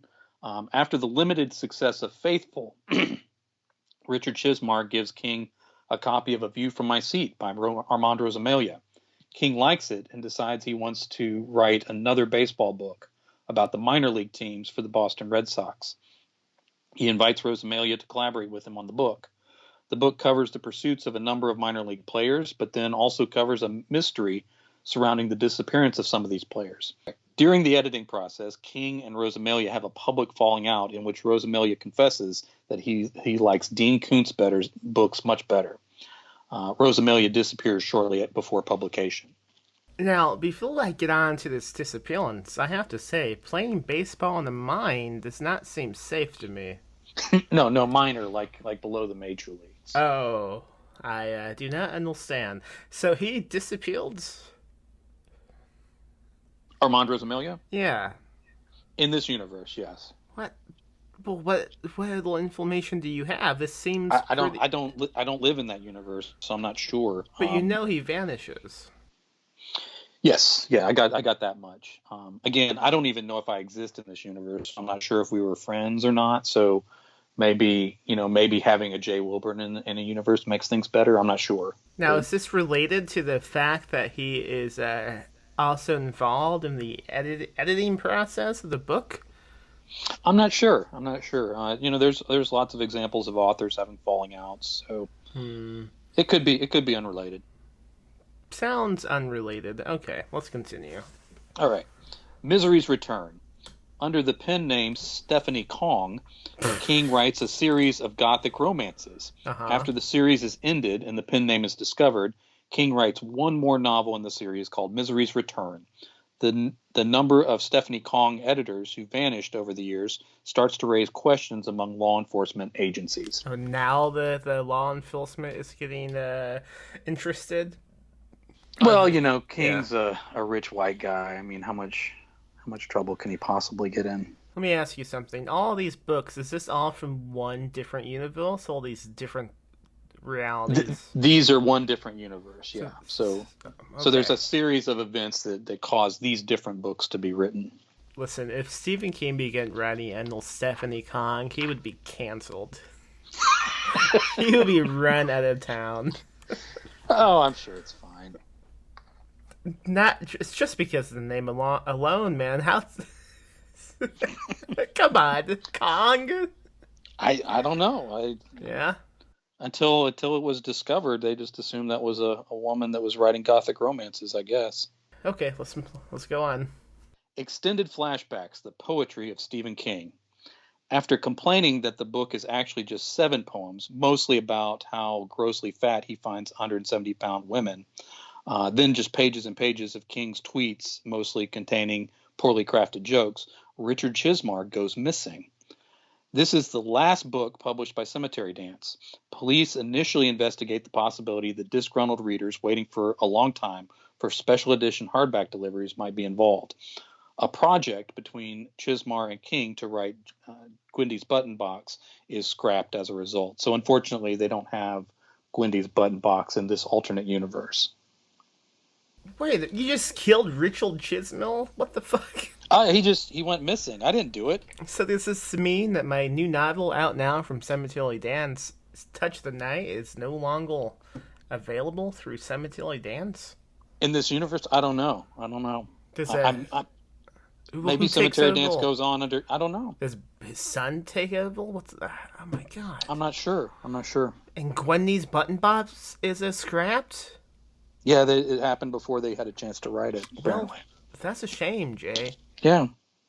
Well, they have different novels. It's a different universe, so they get some things, we get other things. They had President Hillary Clinton, we have President Trump. It's just different universes. All right. The next one is a book called Ace. This is the first King novel to be published by Perpetual Motion Machine Publishing. Oh, that's interesting. It follows the drug-dealing career of Ace Merrill from his days as a bully in Castle Rock through his time in Shawshank, living in a shack in Mechanics Falls, his narrow escape from a drug deal gone bad, his resurrection following the destruction of Castle Rock and Needful Things, to his days running shipments from Little Tall Island off the Maine coast. Dolores Claiborne joins Ace's drug empire, but then she ends up killing him in a well during an eclipse in 2016. After PMMP editor Max Booth III makes deep cuts to a ghost pirate subplot in the novel, King shows up late one night at Booth's Austin, Texas home. The FBI arrives at the same moment to recruit Booth in a sting operation against King, as Stephen King hides in the side yard covered in scorpions and armadillos. Before slamming his door, Booth responds to the FBI's request, "Fuck the police." King leaves without bothering Booth that night. Oh, that's a lucky break for alternate version Max Booth III. So a few things. Okay. For those for those who are listening, I don't mention it enough because I'm bad at self-promoting, but I do run a publishing company called Perpetual Motion Machine Publishing. Just kidding. I mention it in every episode because the only reason I do this podcast is to sell books. It's interesting that in this alternate reality that Richard Chismell vanishes, and I am still around to pick up King to publish some small indie fiction of his. Right. I do find it really interesting that the book you picked for me to publish sounds extremely good to me, and I would love to read it. A book about Ace only? That sounds great. Yeah, I think it's good. Does it bother you at all that the alternate version of you seems to be slightly more successful than you? I don't know. I was if that would bother me. Slightly jealous. Okay, all right. Especially you feel like maybe you live in the wrong universe? Yeah, he has a side deal. That's pretty cool. I also evidently moved to Austin in this reality, which also makes me jealous. Oh, yeah? Yeah. Do you think I live in Austin? No, I knew this was an alternate reality. I didn't want to tell people where you live necessarily. It would have been a pretty ballsy move just to type out my actual address. I would have left it in, too, just to play chicken with you. No, I moved you a little bit there. Maybe that's the difference. Maybe the Max Booth that moves to Austin is more successful than the Max Booth that stays where you are. I'm not sure. I don't know what the difference is. Maybe Richard Chismore has to disappear too. I'm not sure what all has to happen. All of these things seem right to me. Let's move on to the next one. All right. The next novel in this alternate universe is Inside View. A washed-up tabloid reporter has retreated to a wooded cabin near Castle Lake after a traumatizing encounter with a real vampire, the Night Flyer, also the character from Popsy. He now writes semi-successful horror novels. His former magazine, now run by an old friend, coaxes him back to cover President Donald Trump, newly elected in this novel's fictional timeline. The novel is criticized for going over the top with the Trump administration siding with Nazis, putting kids in cages, and nearly starting wars with North Korea and Iran. The reporter is then contacted by the Night Flyer, his old vampire nemesis, who is the head of a vampire family now at war with the vampires of Jerusalem's Lot, a coven headed by the protagonist from My Little Pony. The end of the novel devolves into a complicated battle between two vampire families, while the human world is ravaged by a virus called Captain Trumps. Following closely to the storyline of The Stand, there is also a plague of giant stinging insects called red rum wasps. Max Booth III edits out 13 chapters at the beginning of the novel that describe the washed-up reporter campaigning against a Republican and a Yankees fan running for the school board of Castle Rock before the real action of the story ever begins. In a murderous rage, King puts on a disguise and checks into the hotel where Max Booth works, planning to stalk his editor and finally finish him off. Booth recognizes him right away and plays along, thinking King is doing a bit. In frustration, King leaves without taking any action. Booth writes the incident off as a hallucination because he hasn't slept for days at that point. I find it interesting that in this reality, I also work at a hotel, so I guess I'm not that successful. Also, I published Stephen King, and I haven't quit my job yet. I don't know. I think you work at a hotel in every universe, Fuck, even in the ones where you're more successful. That does hold up. I also would love to read a mill fiction by Stephen King about his tabloid kills, because I love the Night Flyer. Yeah, I always thought it was interesting that he either didn't think about it or fought the temptation to connect those vampires to Jerusalem's Lot. It seemed like he had a whole nother family of vampires running around somewhere. That dude from the Night Flyer, does he die at the end? The main character? Yeah. The human character? Yeah. No.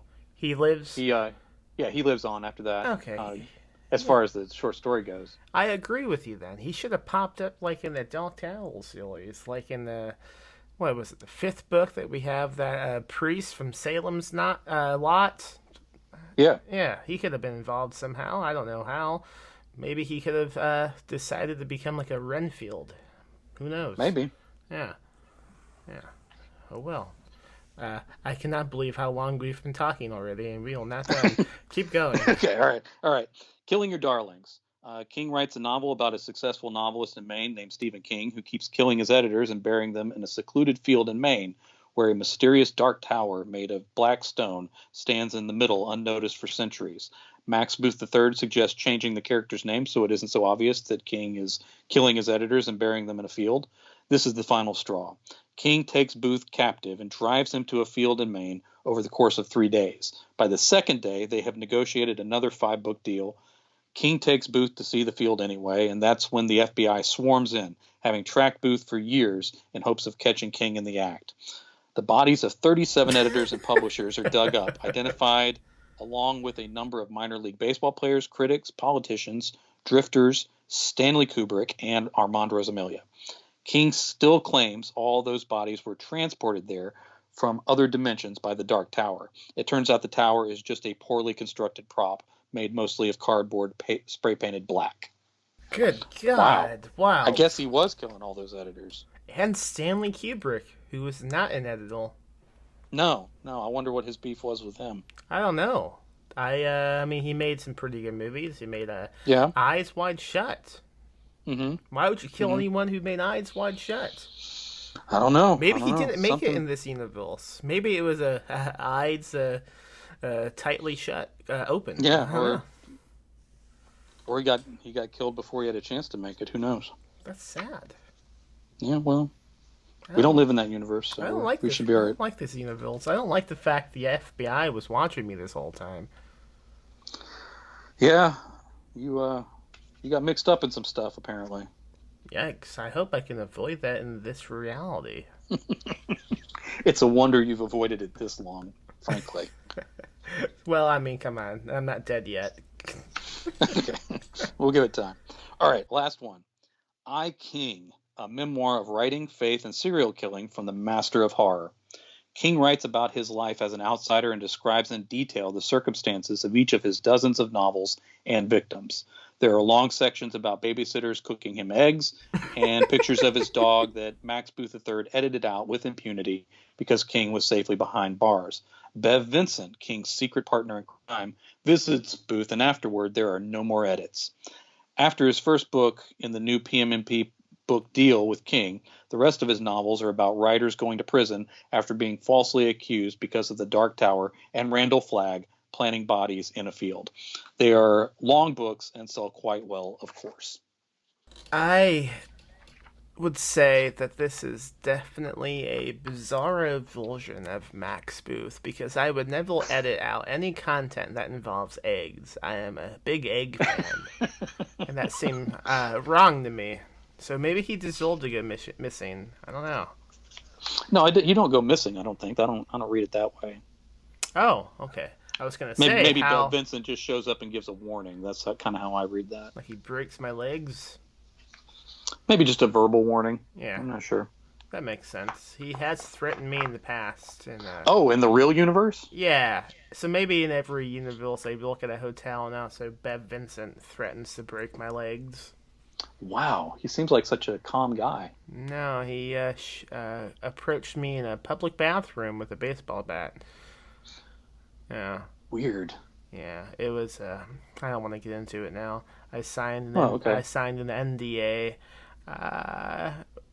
I'm glad I'm continuing to publish this guy. I mean, I seem to be doing pretty well in this universe. Yeah, I mean, money's money, you know? I'm jealous. Do you think I could ever publish Stephen King? I don't know. How much do you like Richard Chizmar? He's pretty cool. Probably not then. Makes sense. I once messaged Richard about trying to get Stephen King on Ghoulish, and he did not respond to me.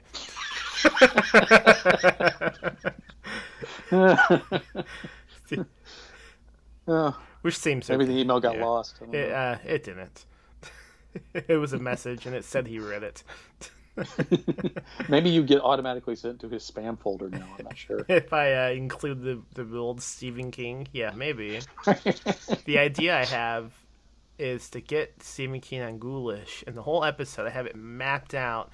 I would go like, Stephen King, thank you for coming on. And for those who don't know, Stephen King is the author of, and then I would proceed to list everything he has ever written in his life.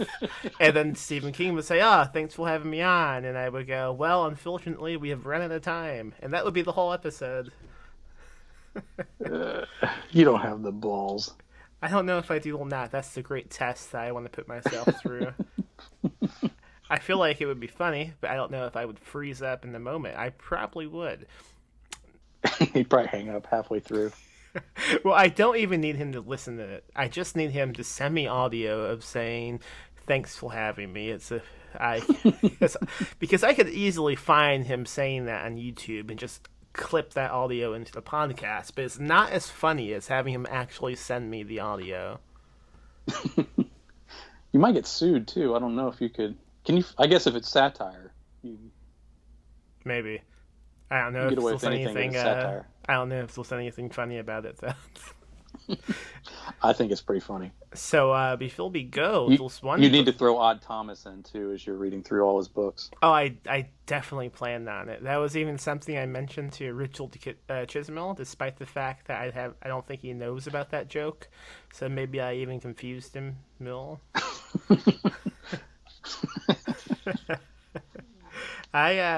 I still get people mentioning Odd Thomas to me, and it's a nightmare in my life. I find it funny. Yeah, it's okay if you mention it though. Anyone else? No. All right. Yeah. This has been a long episode. I am surprised. I thought we wouldn't have enough enough content to even make an episode, but my God, this is like 3 episodes in one. Is it really? Did it run that long? We all at 51 minutes. Okay. Yeah. That's not terrible. Yeah.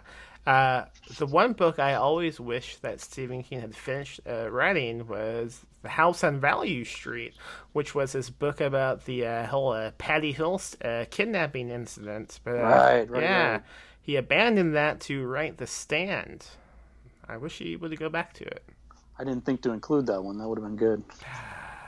God dang it. It's all right.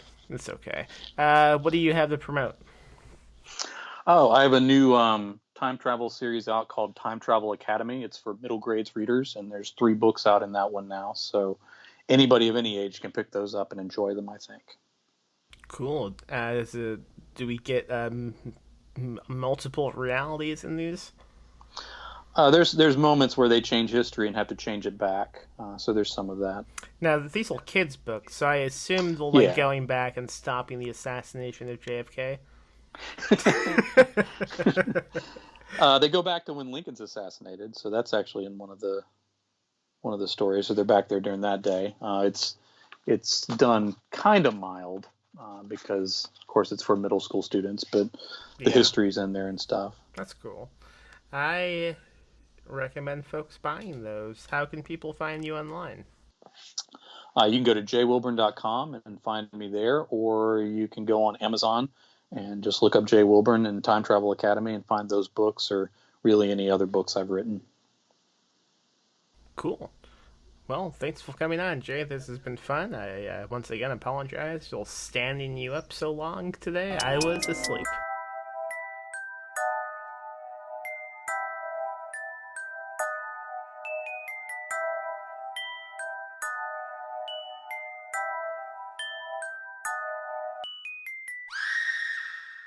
Moving on to episode 57, titled Gross Out Contests. This is a fun episode. Jay was the 2-time winner of KillerCon's annual Gross Out Contest in Austin, Texas. So I had him come on the show after he won a second time. This was in September 7th, 2020. He won a second time at that year's Gross Out Contest. So I had him come on the podcast, talk about what a Gross Out Contest is, and then read both of his Gross Out stories on the podcast. It's really disgusting, but I think it's a perfect example of the type of writing he could do and the type of humor he was capable of. This is such a good episode. I hope you enjoy it.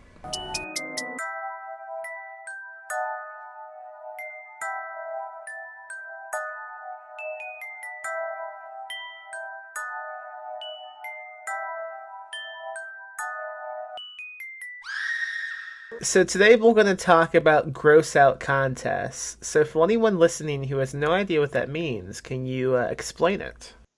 Yeah, there's probably better people who could explain it, but you got me. So in terms of format, as a performer, you have 3 minutes to tell your story, and then at the end of 3 minutes, the audience decides whether you need to stop or whether they want to hear the rest of the story, and then you got 2 more minutes after that. In terms of the history of it, I'm not sure how far back it goes. I remember it from the World Horror Convention. I didn't really go to them that much back then, but I knew they existed. And eventually it was revived by KillerCon and is active there now. It kind of comes from sort of that there's a lot of conventions that would have extreme horror writers and erotica writers, but they would have their readings late at night. So that was pretty common at conventions, and I think that was part of what had the Gross Out contest going. BizarroCon has the Ultimate Bizarro Showdown, and kind of early in that history, there was a lot of gross out element to it, although there's been some conflict with that recently, where the audience got a little more sensitive to that, and so they're like revamping where that's not really a part of it anymore. I know that Brian Keane was the first one that introduced props into it. So like one of the years he won early on, he had started using props, and then that kind of became fairly common for a while. Do you know what prop he used? I can't remember the story. I know that other authors have used like fake blood and fake gore and then, like, okay. So you pudding and stuff. And you mean like items and stuff like that? Yeah, I thought items. you were talking about propaganda. My bad. No. Doing shout outs to his friends, giving them props. I know that Steven Kozanowski won in 2018 in the KillerCon one, and he won at another one somewhere else that same year. So I'm not sure if he used the same story or not, but is that he won cheating? 2 different places. I don't think so. I feel like once you read it once, you have to never talk about it again. I don't know. That may be like one of those unwritten rules of baseball or something that nobody actually follows. Now, this has nothing to do with baseball, does it? I don't know. Baseball can be pretty gross. I agree. Have you played baseball before? Not well. Gross. Now, what exactly do you win? In 2019, I got this like drum head that was signed by the judges and people. So like John Skipp signed it and Bev Vincent. I should have gotten more of like the big name guys that were there to sign it. Ed Lee signed it. Did you say a drum kit? A drum head, like the head of a drum. Okay. So like during the awards and stuff, they did like a drum roll when they were announcing the people, and that everybody signed that drum, and so it says "Gross Out 2019 Champion." And I got signed drumsticks too, and a book that was signed by several people. I don't know if I would be able to sign a drumstick. They had a pretty sharp marker, so they all did it. It's not enough room. I don't know. I'll send you a picture later. I don't want you to. That's okay. Okay. so you've won twice in a row now. That's something. The 2021 that just happened was online. And ironically, I don't know that I was going to KillerCon that year if the pandemic hadn't happened.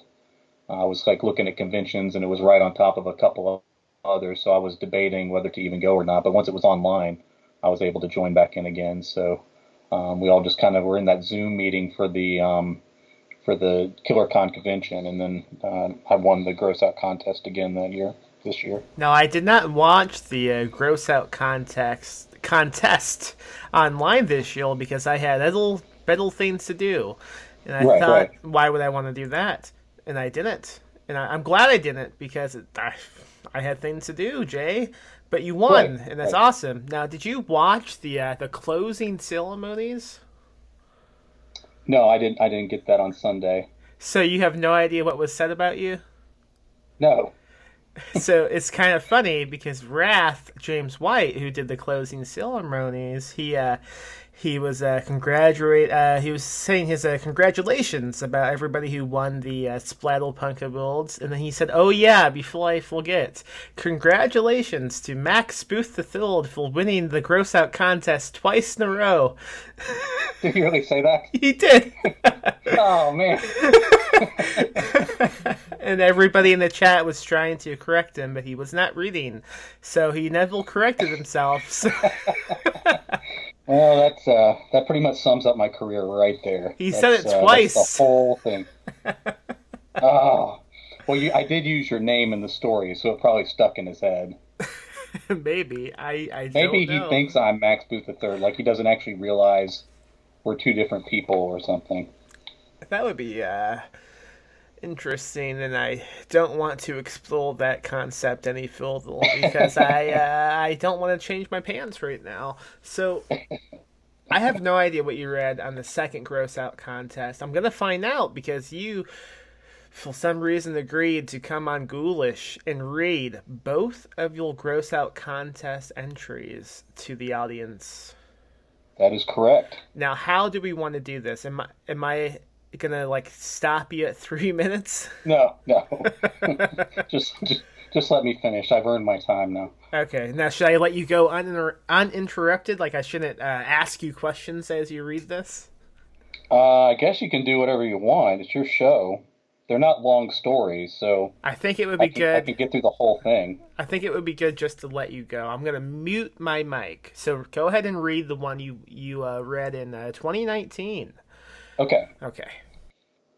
All right, so diving in, it's a little weird because I'm used to like the hand gestures and the performance and all that, but I have it in front of me because has been a year since I've done it, but I'll do my best to put the emotion back into it. So this has a title which I didn't tell at the time, but it's called "Every Foreign Object Extracted from My Dick" by J. Wilburn. All right, unlike the other bullshit you've heard here tonight, this story I'm about to tell you is 100% true, and it includes every foreign object ever extracted from my dick. When I got a kidney transplant, they put two lines into me, one through a neck artery into my heart, and the other, as thick as my finger, into my dick. I was asleep when they put it in. I was not asleep when they took it out. After 3 days, the inside of my dick was all dry and raw and stuck to the plastic. There was blood crusted around the head, gluing me to the tube. No real way to pick that scab before they ripcorded my dick. They took out the heart line first. The nurse says, take a deep breath and bear down because this can send a shock to your heart. So I bared down and nothing. It wasn't that bad. Now, it was an artery, so I was bleeding down my chest a little, but they got gauze on it and everything was fine. It was the same instruction for the dick rip. There was no breath deep enough to brace for that shit. I felt a shock from my heart down to my asshole. Then they needed me to pee, and I'm pissing all pink and syrupy, and it feels like I'm passing razor blades and alcohol. 3 days later, it's time to remove the stent between my bladder and the new kidney. Once again, back up the cock. This time, we need a flexible metal like drain snake thing with a scope and a metal grabbing claw on the end. And he's trying to force that thing into my dick hole, and it will not go. Then, on top of everything else, he shames me. He says, the hole's not big enough. I'm going to need to widen it. They have a tool for that. It's like a pair of needle nose pliers, but longer and sharper, so they can fit it into tiny dick holes like mine. And he's twisting it and really maple thorping that thing into place. Then he starts stretching like he's doing reps at the fucking gym. Now, I'm a pretty vanilla guy, so I don't know how many of you have ever tried to open a pair of needle nose pliers inside your dick before, but it's kind of a ripping pain. After he's satisfied with the renovations he's made to my cock, he sends the metal snake up, punches into my bladder, then he claws onto the stent, and he asks me, are you ready? The fuck difference does it make if I'm ready or not at that point? So he says, take a deep breath and bear down. He chainsaw cranks that thing out of me all in one. Now, I don't want to be one of those guys that brags about my giant pee hole, but every time I take a piss now, you know those adjustable shower heads, the kind your girlfriend uses when she's tired of your shit? When I piss, it's like it's turned up all the way to full body fire hose setting. Now, they're trying to get my dick to stop bleeding because it wasn't bleeding when I went in there, and they're dabbing it with every cloth in the room. The place is starting to look like they're going to call my wife in to tell her that they tried everything they could. Eventually, I gave up and just put my clothes on because sometimes in life, you just got to hold your head high and walk out of there with your bloody dick. Wow. That was something, huh? Yeah. Do you think it still holds up after a year? I think so. I laughed several times, but I had my mic muted, so I guess you thought I was just not listening. No, I knew you were laughing. I know my powers. That's what it sounds like when I laugh. Now, I was in attendance when you read this in 2019, and for folks who don't know, you actually had your penis out the entire time while reading. No, I didn't. Not after BizarroCon. So, what was the reaction like when you read this? Well, that was my first time doing a gross out contest. I never really considered it my thing, even though I'd kind of written some extreme horror, and I was actually nominated for short story that year. But I never attended them because it just wasn't really, I didn't really consider that my kind of humor and stuff. But that same year, there'd been this big controversy at BizarroCon, and I'd come out pretty publicly about like defending free speech and things like that. And so I figured if I was defending this practice, these gross out contests, that I really should, put my money where my mouth is and actually participate in one. And I was pretty impressed. Like a lot of the stories, not even the ones that placed, but just a lot of stories that year were done by some really good authors. And even though it was like, all this shit and piss and cum humor and all that kind of stuff, the stories were actually pretty sophisticated, like well written and entertaining, and you could tell there was skill behind them and that kind of stuff. So I really didn't expect to win. I was just trying not to make a fool out of myself. Will you nervous to get up and read something of that type of content? Not the content. I was nervous because of the format. Yeah. Because I know people have kind of mellowed out a little bit over the years, so they're not quite as mean as they used to be. But I know in past years they would like boo people off the stage even before like the 3-minute mark. So I think I put a lot of extra effort into like making a lot of punch to the story because I didn't want that to happen. So like I was very particular about every line being sharp and then keeping it short. And I also wanted to keep it short because I wanted to memorize it. I thought there was more to that, and a lot of authors weren't doing that. But I think it added a little bit of confidence. And then again, this year I decided to stay under the 3-minute mark too, because I didn't want to give the audience an opportunity to decide whether to let me keep going or not. That's a good plan.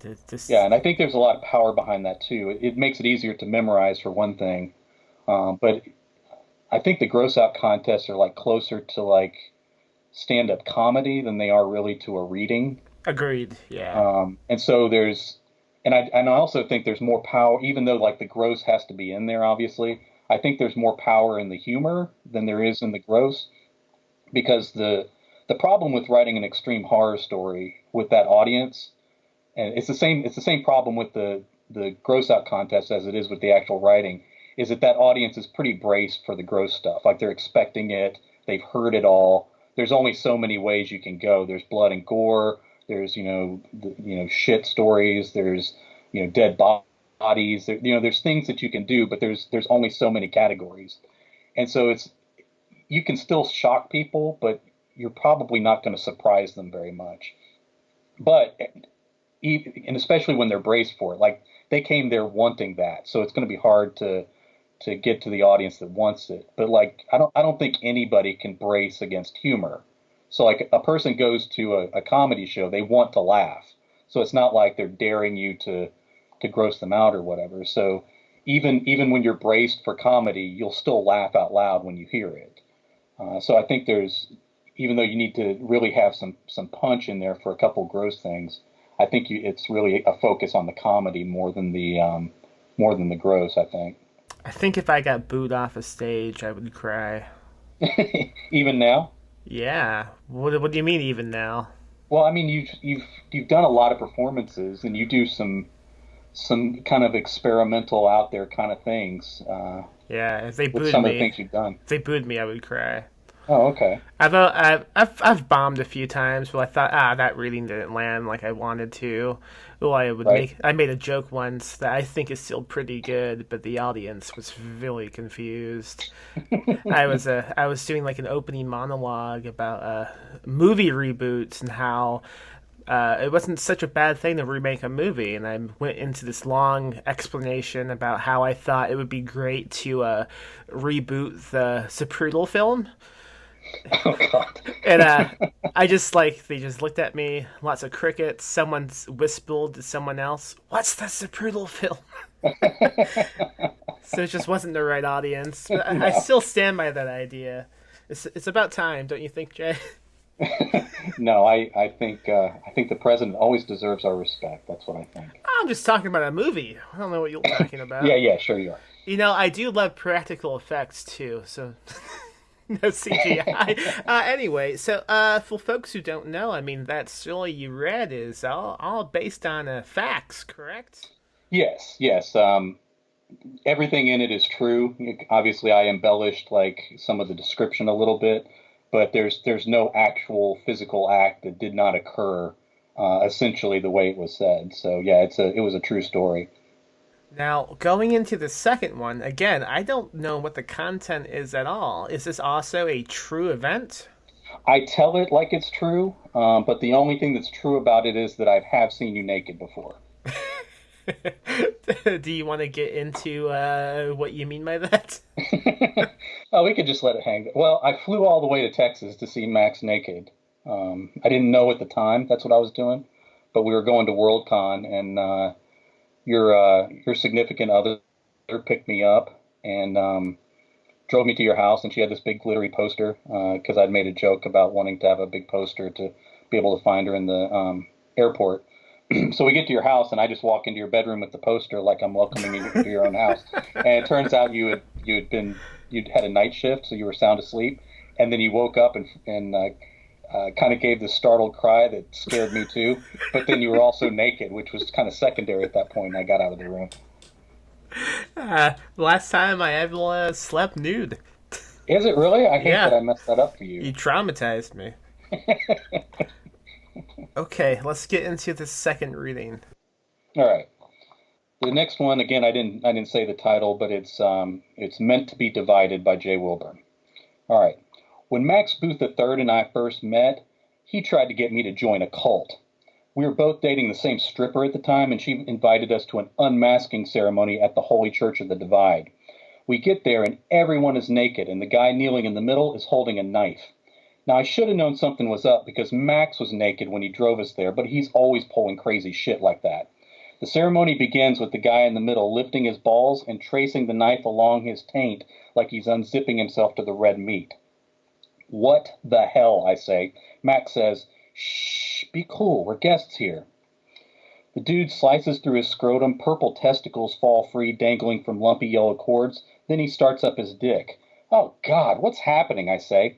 Max says, "Dude, please, don't embarrass me in front of our girlfriend." Meanwhile, the dick is stretching like a noodle on the tip of the knife. The head splits perfectly through the ridge. It folds open like a flower. Now I expected to see veins in there, but there's all this twisted up fiber like overcooked spaghetti. Then he started up his happy trail. He had this umbilical hernia that stuck out all bruised and fat. It burst like a grape. It leaked out this waxy fluid like the juice inside an old ketchup bottle. And the pinched bowel opened up this raw sewage aroma into a room that already kind of smelled like ass. Then he divided himself between the ribs. "How is he not dead?" I asked. "Stop being so judgmental," Max says. "This is why I hate taking you places." The knife goes deep through skin, muscle, yellow fat, up his chest, shears through the bone like nothing, slices clean between the larynx, but the guy cutting himself is still talking about holy symmetry and God's design for us all to be divided and unmasked. "Max, I want to go home." "I want you to go home too, you wet blanket." The guy cuts through his palate, down the line of his tongue, up the center of his face, into his brain. Then he unmasks himself into something more than human. I got the fuck out of there. I didn't have a car because Max drove, but at least I still had my clothes on. The stripper, she broke up with both of us, and Max is still pissed at me about that. Now I've been thinking, maybe I should attend at least one more meeting of the Holy Church of the Divide before I decide whether to join or not. Now I don't believe in all their beliefs, but in these divided times, we can all use something to believe in. You know what I mean? Wow, of all the readings to miss, I missed the one about me. It was kind of cool. I got to share it with you now. What made you decide to include me in this? Well, I wanted it to be told like a true story. Also, there's enough people there who know you that I thought they would think it was funny. And I started like right after I won, and in 2019, I'd kind of been rolling around ideas for the next one because I at least didn't want to embarrass myself after winning the year before. I didn't know if I would win again, but I wanted to at least do really well. So you've spent the last 12 months doing nothing but writing this story. Not solid.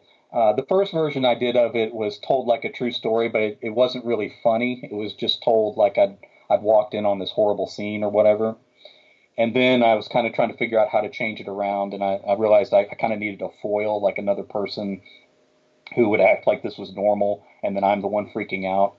And so I kind of picked you as sort of that foil to not understand why I was freaked out. I don't think you represented me accurately at all. I don't think any of that is true or would be true, and I think I have to email my attorney now. All right. Yeah. What do you plan on doing next year? I don't know, man. I've been told that once you win three times, you're retired. Like you can't ever do it again. So I think that'd be great to win three times in a row and then never be able to do another gross out contest again, except to be a judge or something. I think once you told me that you practiced this reading, well, at least the one from 2019 in front of your wife. Is that true? No, no, No? she's never heard any of that. She still doesn't know what I've said. Oh, okay. Even when she knows because I've had to reread this thing a few times, like now and Yeah. for the Splatter Club and then of course I was practicing it in the office because I wanted to memorize it. Um, but anytime I'm doing that, she leaves the room. Like the office attaches to the bedroom. She won't even stay in the bedroom with the door closed. Like as soon as she hears, like there's this like she's heard me talk like I'm doing interviews and stuff before, but when she hears the tone of like a reading type thing, she leaves the room. She won't even. She wants to be at least two closed doors away from me doing that. I don't blame them. Has anyone from your social circle held these readings? I think a few have. Um, it's mostly the other authors, and then like just fans in the extreme horror groups and stuff that kind of go in on that. I advertise it pretty widely when I'm going to do the reread or something, but I don't think very many of my normal human friends. Do you take much pleasure in grossing someone out? I like doing well. There's I figured out the tricks that I think work to kind of stand out in that crowd. I think it's good to memorize it so you're not looking down at a page. There's a huge difference between a person, even when you read well, it's different than when you're speaking the words from memory, like you're performing on a stage. And I do think it's more performance than it is reading. Um, I've really put way more thought into this than I ought to, but that's how you become a champion, I guess. Please, do you have any other advice or Yeah, tips? Go into it. I do think it's wise to stay under the 3 minutes. I don't think there's any problem with going further because there's one theory that like okay, if the audience decides they want to hear more, then they like what you've done, and that'll influence the judges. But at the same time, you're splitting up the reading, so uh, you have to stop and then restart. So do you restart exactly where you stopped, or do you go back and repeat yourself? And it breaks the flow a little bit. Yeah, And you then lose the momentum. and then like if you imagine like great performers, whether it's politicians, giving a speech at a rally, or it's a stand-up comedian, you can't imagine them like talking for 3 minutes and then stopping and deciding to let the audience decide whether they can keep going or not. Like all those people like do well by holding on to the power themselves. So I wanted to stay under the 3 minutes so that it wasn't the audience deciding whether I can go on. It's me deciding when I'm done with them. And so I think that portrays a lot more power. Like I come in loud and in their faces, and then I stop before they get a chance to decide whether they like it or not. And I don't know that you gain much from those extra 2 minutes. Like anything that you could say in the first 3 minutes, I don't know that there's anything new that you're going to add with 2 more minutes that's going to make a difference. And like people aren't going to remember the details the more you talk, and especially after that split, it's almost like they'll forget part of the beginning and then the ending is all you got. And so like going short like that, I have a couple key punches in there, and I've cut out all the extra fluff, and there's no setup. There's no detail about the characters, nothing like that. And I think the audience remembers more of the good lines when it's a shorter piece. Now, you haven't added any props to these readings yet. What's going on with that? How come you don't like props? Uh, Again, I think it's a choice, and it goes back to that idea of the audience you got. Like, there's no prop that you're going to be able to add that's better than like what they can do in a movie. So like the blood is not going to look better. Like the gross thing you're eating is not going to look better. It's always going to look like some high school performance, and probably not even that good. So like the props are fine, and probably when they were a novelty, they were more effective. Um, but I almost think like it was kind of weird doing the reading as an audio because I rely on the hand gestures a lot. And even as I was reading, like I didn't realize I was doing it, but I was still doing the hand gestures like I'd done in the performance because I learned them like blocking. And there's some power in that because you're kind of taking over the audience's imagination. So like what you're describing and kind of how you're doing the hand motions forces them to create a mental picture, and their mental picture is going to be worse than like anything you could do practical. Just because, especially if they're into this sort of genre, they've filled their brain with all these images on their own. And so like you kind of utilize their well of knowledge instead of some, as best you can do practical effect. So I think there's been some strength. There were a lot of props in 2019. In the 2021 with it online and in their houses and stuff, nobody really did any prop stuff. Most people were just reading from a page. But I think there's power in that idea of like forcing them to make the picture for themselves. I agree. Have you considered taking this show on the road? Like a comedian? I mean, can you imagine that? A white man talking about his penis on a stage? I think that's what America needs right now. Well, maybe, if I may have taken writing as far as it can go. Maybe it's time to do some really poorly thought out stand-up comedy. Yeah. Only 3-minute sets and then get the hell out of there. It would be odd to tell like multiple stories of things that have happened to your dick in a row. So I guess you have to leave after 3 minutes. Well, after 3 minutes, you just stop and go, well, audience, should I continue? No, after I'm retired, I don't know what I'm going to do. I'm going to have to go to like bootleg conventions and do the gross out contest there or something. I'm not sure what the... Oh, I thought you meant conventions about bootlegging, like alcohol. No. Like I'll have to go to like the Czech Republic and do illegal gross out contests over there and stuff when I'm no longer allowed to perform in the United States. That sounds like a plan. How can folks find you online? All right, I'm at jwilburn.com, and you can buy books directly from me there. I'm also on Twitch at twitch.tv/jwilburn, so I do some readings, and sometimes I'll write a story just from scratch on there. That's something new I'm going to try, and through it as I'm writing through. Usually those aren't very long because it's a bit challenging. I also will do readings and editing and stuff on there, and I also play Minecraft on there some, so that I can appeal to some audience that's there naturally. I'm also on Twitter at Among the Zombies, and you can find me on Facebook at my name too. Yeah. Now, do you have a TikTok yet? Or no, not yet. No. I'm gonna wait and see if they're gonna shut it down, but then maybe after that. How long is a TikTok video supposed to be? 3 minutes? If so, I don't know. I think you could I've fucking... seen some of the... Oh, I do my gross out TikToks and stuff. Yeah. I've seen some of them on YouTube, and I can't tell how long they're supposed to be. Some of them are really short, and then some of them are like they're like doing a short pitch for a movie or something.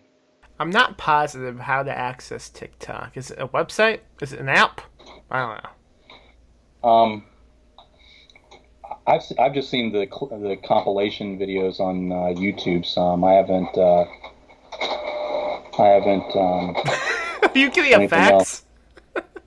Do what? Are you getting a fax? I think somebody's printing it here, so I don't know who it is. I don't know if it's my kid or if my wife forgot I'm doing this or something. Can you hear that? Yeah. All right. Well, this has been an episode. Thanks, Jay. Thanks, man. All right. End of episode.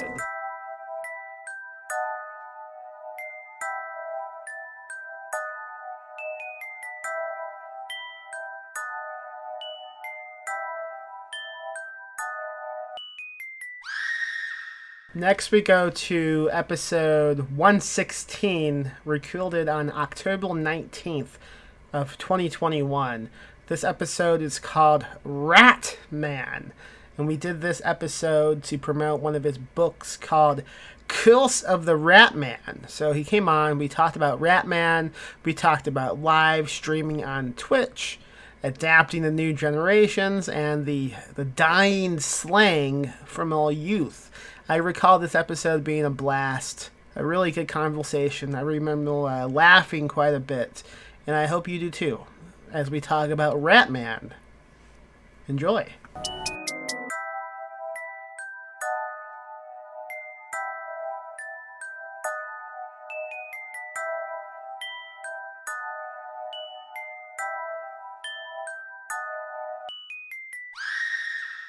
So recently on social media, Jay, you posted a tweet on twiddle.com about a...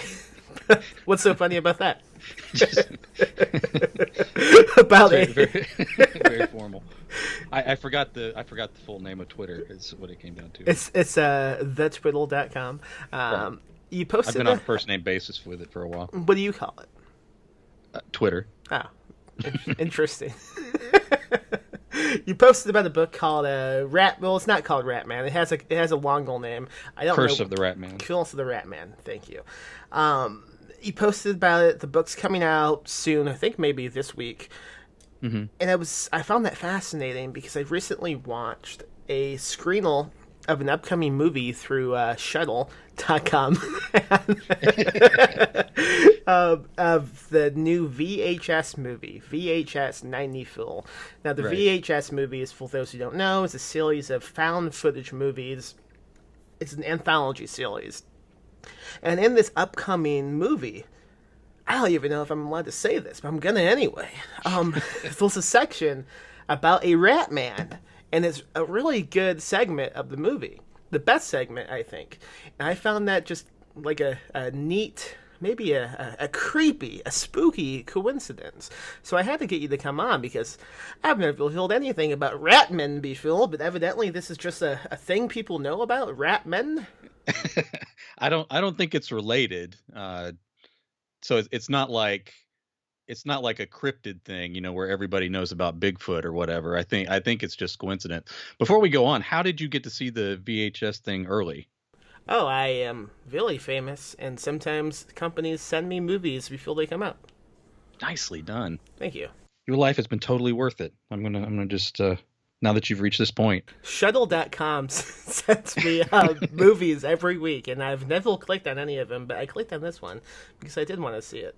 It's funny. Ratman was just kind of a thing my dad had made up, and when I wrote it was originally a short story for me. So of course, this is years after he died. I wrote a short story called Ratman, and basically it amounted to essentially the first chapter of The Curse of the Ratman. I ended up scalping that to create that short story, to create the beginning of the longer piece, which I submitted somewhere, and it didn't end up getting accepted. And I planned to put it on godlist.com anyway, Curse of the Ratman, and I'd gotten it edited and had just kind of let it sit. I was busy with some other stuff this month and didn't know if I was going to do it even this year or whatever. But then Drew approached me and asked me if I had anything. So I was putting in to do that anyway. And I just got a cover real quick and then had it formatted and sent it over to him. So it's being published much sooner than I expected it to. My story is much different than my dad's story. Mine's more gross and extreme and all that kind of stuff. And my dad's version of the story was almost like a sort of a Jekyll and Hyde kind of thing. Well, before you continue, let me guess what this could be. So there's a man who at certain points he loves cheese. He just craves cheese. That's it. Is that right? Okay. No, that might have actually been better. So my dad's version was just kind of around the campfire, and it was mad scientists messing with chemicals, and I don't remember all the details, but he turns into a man that's half rat, half man, and then the story just kind of turned into this long thing of him running around attacking people and stuff. And of course, it always occurred right near the woods where the camp out was taking place. Of course. Question before you continue: what half was man and what half was rat? I think it was almost like a werewolf kind of situation. Oh, so he's okay. Sort of all man with the rat face and claws and all that kind of stuff. Obviously wearing a lab coat and that kind of thing. Funny thing was I I don't think I was in Boy Scouts at the point that story started being told. So it was almost like I was hearing it secondhand from some of my younger friends. I had already gotten out of Boy Scouts. I never even really wanted to be in it, but like it was something that was important to my dad, and he had dropped out when he was a kid for whatever reasons. So he was determined that I was going to be successful with it or whatever. I don't know if he was trying to live vicarious through me or whatever. I have questions about Boy Scouts before we continue. Okay. One, is Ratman a badge in Boy Scouts? No. When you say be successful with Boy Scouts, what does that mean? Well, ultimately, you reached what like the Eagle Scout Award, which is like this top thing, and it's a big deal in those circles. And I think it was a bigger deal in the past. And it's one of those things when certain people find out that I am an Eagle Scout, they're pretty impressed. Like they expect that I could just run out in the woods and start camping and stuff. But like, could you? Just start? No, I hate it. I hate camping. I hate all of it. It was almost like as a kid. I think I had a different mindset. And before we started recording, you and I kind of talked about being different people. That idea of me kind of rushing things towards completion and you kind of losing interest in them. But like my plan for getting out of it, because I hated it so much, was to go all the way through, to just get the Eagle Scout Award and then I'm done. So we're talking about years of work, but it was almost like I was facing it like a guy that had been sentenced to hard time, and I was just gonna serve out my time and get to parole and all that. So I spent years working on that and succeeded at it because I didn't want to be in it. So that's kind of how that played out. And then my dad kind of continued on. My brother had a lot of health issues and he continued on as sort of a leader in the Boy Scouts, like long after I was gone, and my brother wasn't even involved in it anymore and that kind of thing. Has the experience you gained from Boy Scouts like benefited you at all in real life? Having Eagle Scout on my resume back when like I didn't have any work experience or anything at all kind of carried some weight, I guess. Nice. But again, like that's kind of the same thing. Like I have a master's degree in educational leadership, but of course I sit around writing zombie stories. But then like having master degree on like things that people that were looking for freelance writers looked for kind of help. But then at the same time, I look at that and I'm like, no one's ever checked. So I might as well just say I have a doctorate, and I could say I was an Eagle Scout, not really be an Eagle Scout because no one checks, That was going to be my next question, if anyone's ever checked, because Nope. I sometimes, when I apply to jobs that they all require college educations, I sometimes think, should I just lie and say I have one? Would anything happen? It depends on the job. I mean, like there could be repercussions, but like in the world you and I occupy now, where we're just kind of writers, and I mean, and especially like in freelance and stuff like that, because even when I was a ghostwriter, I was really like paying my rent with that and stuff. I was writing like college papers for people that like hired me online and stuff. So I was like doing work for education courses in Australia, and I was doing papers for people getting philosophy degrees, and I was doing papers for people getting religion degrees. And my thought was like, back when I was a teacher, that would have been bad. Like if I'd gotten caught for that, I could have lost my certificate. But then like dirty old ghostwriter sitting in my house, like there's really no repercussions except maybe I'd never be allowed to go to that school, kind of thing. I suppose it's not against the law to say I have like a medical degree if I want to be like a surgeon or a doctor. I mean, they could just let me go, right? Like I wouldn't go to prison. No, that could be jail time. That could be jail time. Oh. But like, the porn site that's paying you to write articles can't be like, well, you don't have a master's degree, we're going to take this to court, kind of thing. Have you written much erotica, Philmeni? Yeah. Nice. I find that like the joke is for me that like people who are cheating in college and then pornographers, they all pay really well and fast. So that's where the quick money comes from. Dude, there's a lot of profit in sinning. I know. Yeah. And apparently they're very efficient too, because the money just comes like that. I've only written one piece of erotica for money, and that was when I was 17 years old.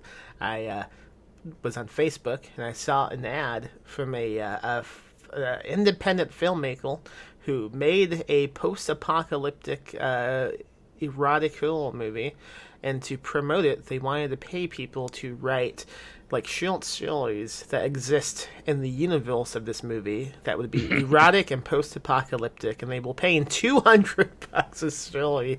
Holy smokes! That was more money than I ever saw for any type of fiction at the time. And I went, yes, I will do this. I wrote this short story about a radioactive blowjob. It was not great. They paid me $200. They did not have a website or any plan to like post these, so they just copy and pasted it into a Facebook post, and they What? and the whole story just got like smushed into one big paragraph, and then a day later they deleted it and said, "We don't want to do this anymore. No one read it." And I said, "Obviously, no one read this giant 5,000-word paragraph." Well, and Facebook really isn't the audience for that, you know? Exactly. Oh God. Normally, pornographers have it together a lot more than that. I guess they've advanced over the years. They're always kind of like the leading edge of technology and stuff. Yeah. The story, I believe, was called Sally Napalm and the Radioactive Cock. Wow. That's a pretty good title, though. That's very creative for 17. You're always kind of ahead of the curve on stuff, like to the point where it really pisses me off that like the achievements you have at a certain age. Yeah, but that's stopped, though, because, I mean, you were on the Twitch train. Wait, I'm still not on it, and I only recently got on TikTok. Well, I know, but like if you like joined 5 years from now, like 2 months after that, you'd blow up and be really big, and then we couldn't be friends anymore because I'd be so jealous. I should join Twitch just to piss you off. I don't know what I would do. Anyway, was that all the Ratman story your dad would tell? That he would turn into a Ratman and roam the woods in a lab coat? Right, and apparently had a taste for Boy Scouts or something. I don't know, but it was always supposed to be one of those scary stories that had happened like right there. So it was no matter where he was telling it, even if he was telling it to people who'd already heard it, it had happened right where that was going on. On a night just like tonight. Right. Yeah. The funny thing is, like, I was talking to one of my uncle, who's my dad's brother, who's still alive. My dad passed away over 20 years ago, and I kind of knew this about him, but my uncle was saying that like my dad really wanted to be a writer, and of course he was just kind of a blue collar worker his whole life and everything. So, you know, kind of that idea of, you know, him putting me in Boy Scouts and wanting me to be successful where he wasn't, like writing kind of turned out that way for me too. And I don't even know that my dad was an influence on that, other than he was a big reader. So maybe that was something that rubbed off on me or whatever. And I knew on some level that he was writing sometimes because you know, polycystic kidney disease that led to me being a transplant patient had put him on dialysis, and he never did a transplant. And so at the end of his life was kind of this deterioration on dialysis. And I knew that he had done some writing because he'd brought up one story that again was kind of a werewolf type thing that he was writing. And looking back on it, I can kind of look at it and see like the pitch wasn't that great, so I don't think it would have been a good story. But like, right. But you know, and he'd done some writing for like papers and stuff when he was in college and things. But that whole like fiction thing, he never really explored it because, of course, he was just working like a man was supposed to, you know, doing the blue collar work and paying the bills and barely getting by and all that kind of stuff. And that was always kind of his life. Well, it sounds like he was exploring that with like these campfire tales. Like, was Ratman the only thing he told, or was he telling a lot of different... No, he told others too, but some of them were just versions of typical campfire stories. So there's like a man with a golden arm that had been around for a while. And isn't that true with any book though? Like, don't they say there's only like 3 stories you can write anyway? Like, man comes to town, man turns into a rat man. Ratman versus nature, all that kind of stuff. Yeah. And even Stephen King breaks it down even further. Like when you talk about like the tropes for horror, you know, like there's, you have like the werewolf, the zombie, the vampire, that kind of thing. But then like almost every other creative monster probably falls into one of those categories. Like it's it's Jekyll and Hyde is a werewolf story essentially. And, I think about that often. It's difficult to come up with a new type of monster that doesn't Right. feel like a ripoff of something already made. It's like there was a certain point in time where you were allowed to come up with a new monster, and that time has passed. And now just imaginations do not extend that far for some reason. right, and it the storytelling and like you get to the hero's quest and all these kind of things that sort of define it. And then you got people that are trying to break that, with noir and anti-heroes and, with extreme horror and splatter and all that. But to some degree, you always end up in a category. The fact that you can name a genre kind of defines the story in a sense. I blame TVtropes.com. Oh, yeah. I feel like once that website came up, it ruined everything. Just the way people embrace like books and movies, because once they know how to recognize a trope, it's almost like it ruins the quality of the story. I think for some people, like some people will say, "Oh, that's a trope. It's bad," which a trope doesn't mean anything's bad. No, it's a category. Yeah. What is the Ratman trope? If it had to be into it. The one I mean, the way my dad told it was Jekyll and Hyde, so it was definitely werewolf. Mine, I'm not sure. Well, I don't know anything about this book besides the title. So mine went darker. Like I went the Ratman is like a old relative of the family that's involved, and the family's kind of assigned the task they have to feed this thing. And what had essentially happened, there's some some gross story that goes into it, but basically the guy is just the hollowed out skin with rats filling it up, and so he's constantly feeding. So the family's responsible for coming up, maybe once a week and giving him something to eat so that he doesn't go out killing. Is he eating like humans? Is he eating just bricks of cheese? I keep that kind of vague. It's some kind of meat, but it's not clear, where the family's getting the meat from or whatever. And it gets to a point where the dad, who's a prison guard, has kind of given up on it because he doesn't believe this is real. Like when they're dragging this meat up to this cabin, either he hasn't seen the Rat-Man for real or doesn't believe what he's seen. And his son's up there, and he kind of, at the beginning, on that Boy Scout trip, he takes him out and shows him the cabin, and then kind of makes a big deal about it, and then telling the story, and then tells him that none of it's true and that kind of stuff.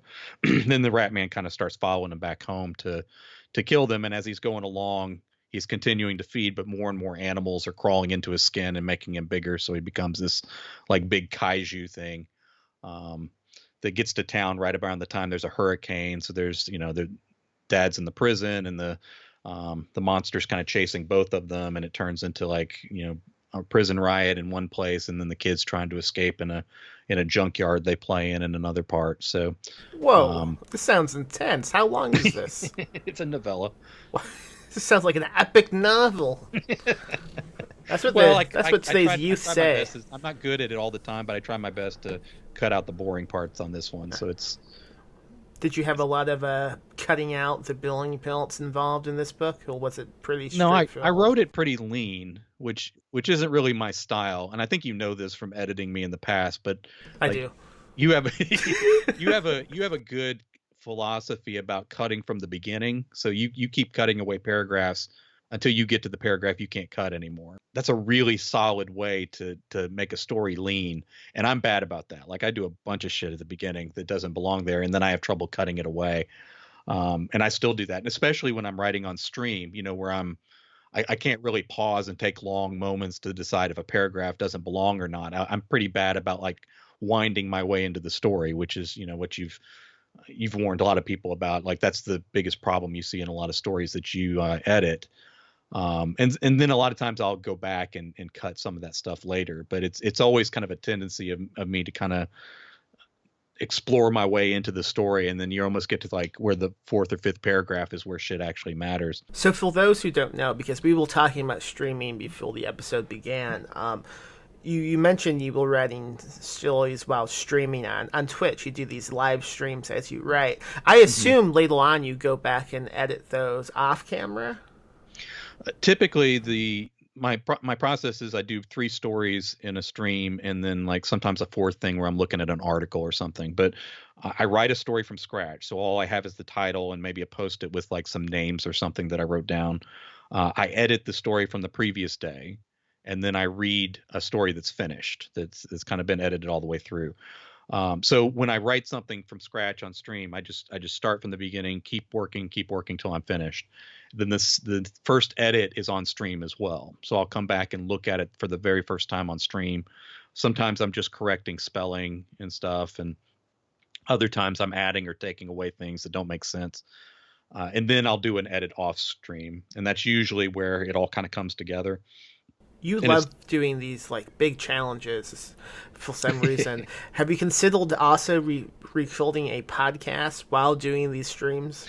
Like, can we have this conversation as you also wrote and streamed?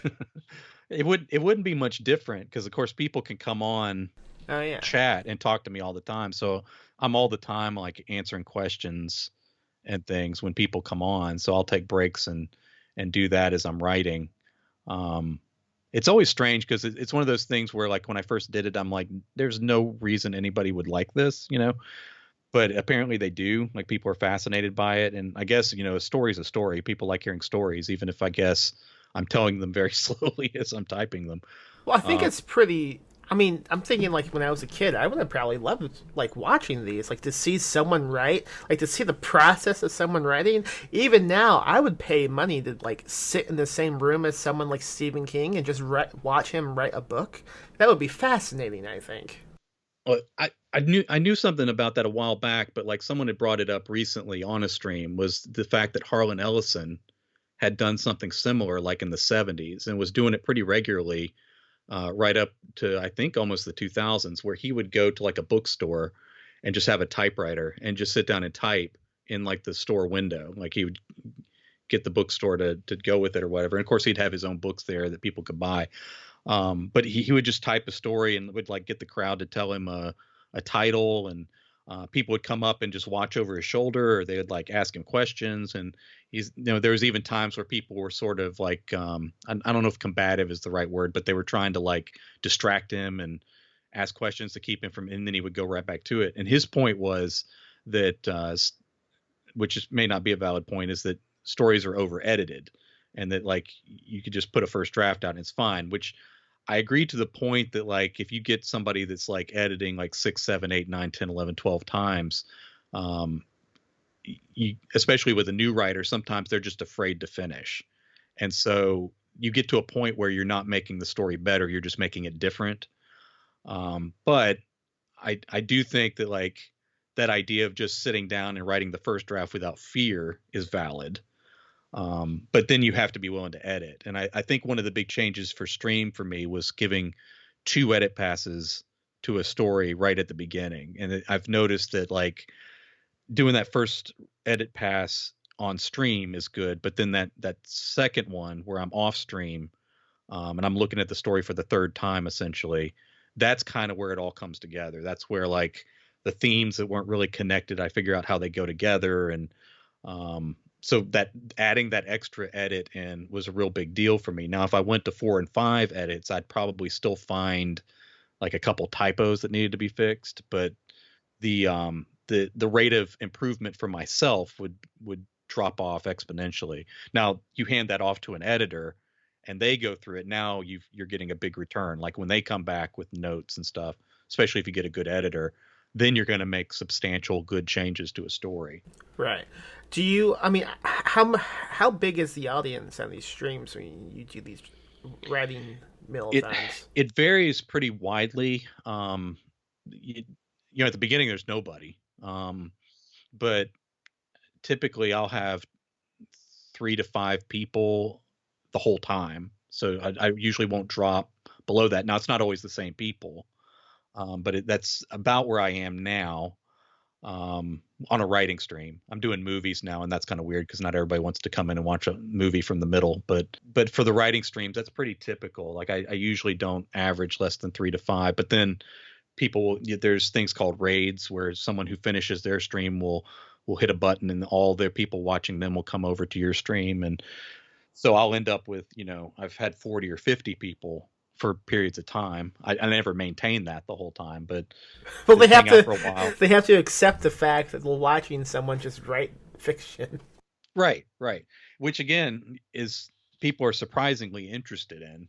I'll have someone come on brand new and sit with me through a whole story because they're fascinated by what I'm doing. I'll answer questions in between paragraphs and stuff. But then like sometimes people just get caught up in the story. If I'm writing a good enough story, so people want to know how it ends. Do they ever weigh in on like the plot, and do you ever consider what they like can advise? I don't do that typically. I did a stream, like I became affiliate on there. So that means basically I can monetize, like people can subscribe and um there's different methods that money comes in, but it opens that up to where I'm eligible for that. But I got that. The requirements for it were like you had to average 3 people per stream for an entire month, and then a few other things like that, number of followers. And in January, I think it was January of this year, I did a 24-hour thing. It wasn't really 24 hours, but I got up in the morning and I just wrote all day. And I would take breaks for meals and that kind of thing. But I essentially just wrote a story, went on to the next story, wrote another story and all that. And of course I was brain dead by the evening and just stopped. But I made affiliate in the middle of that stream because the number of hours or whatever I needed to stream with 3 people, at least 3 people watching, all of them are on there. And before that stream, I did like all the pre-writing stuff. So I picked out several titles. I came up with names. I came up with basic plots and that kind of thing. So people who are watching that, I took like name suggestions and town names and stuff from them. But generally, I don't take ideas from other people on stream.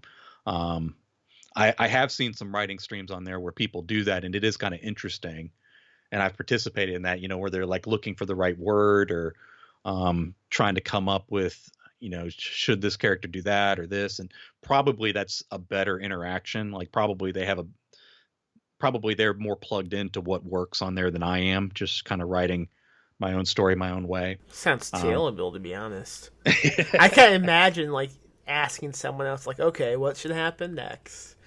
yeah. Because I mean, this sounds like egotistical, but I am of the belief that my idea is always going to be better than anyone else's. I kind of feel that way in a sense of like there's very few people that could do what I do on there. Armand Rosamelia's come on and he's doing a great job with it. But the idea of writing a story live from beginning to end with people watching you and talking to them while you're doing it and speaking the story out loud as you're typing it, like I think there's a fraction of the writers in the world that could actually do that, like without freezing up.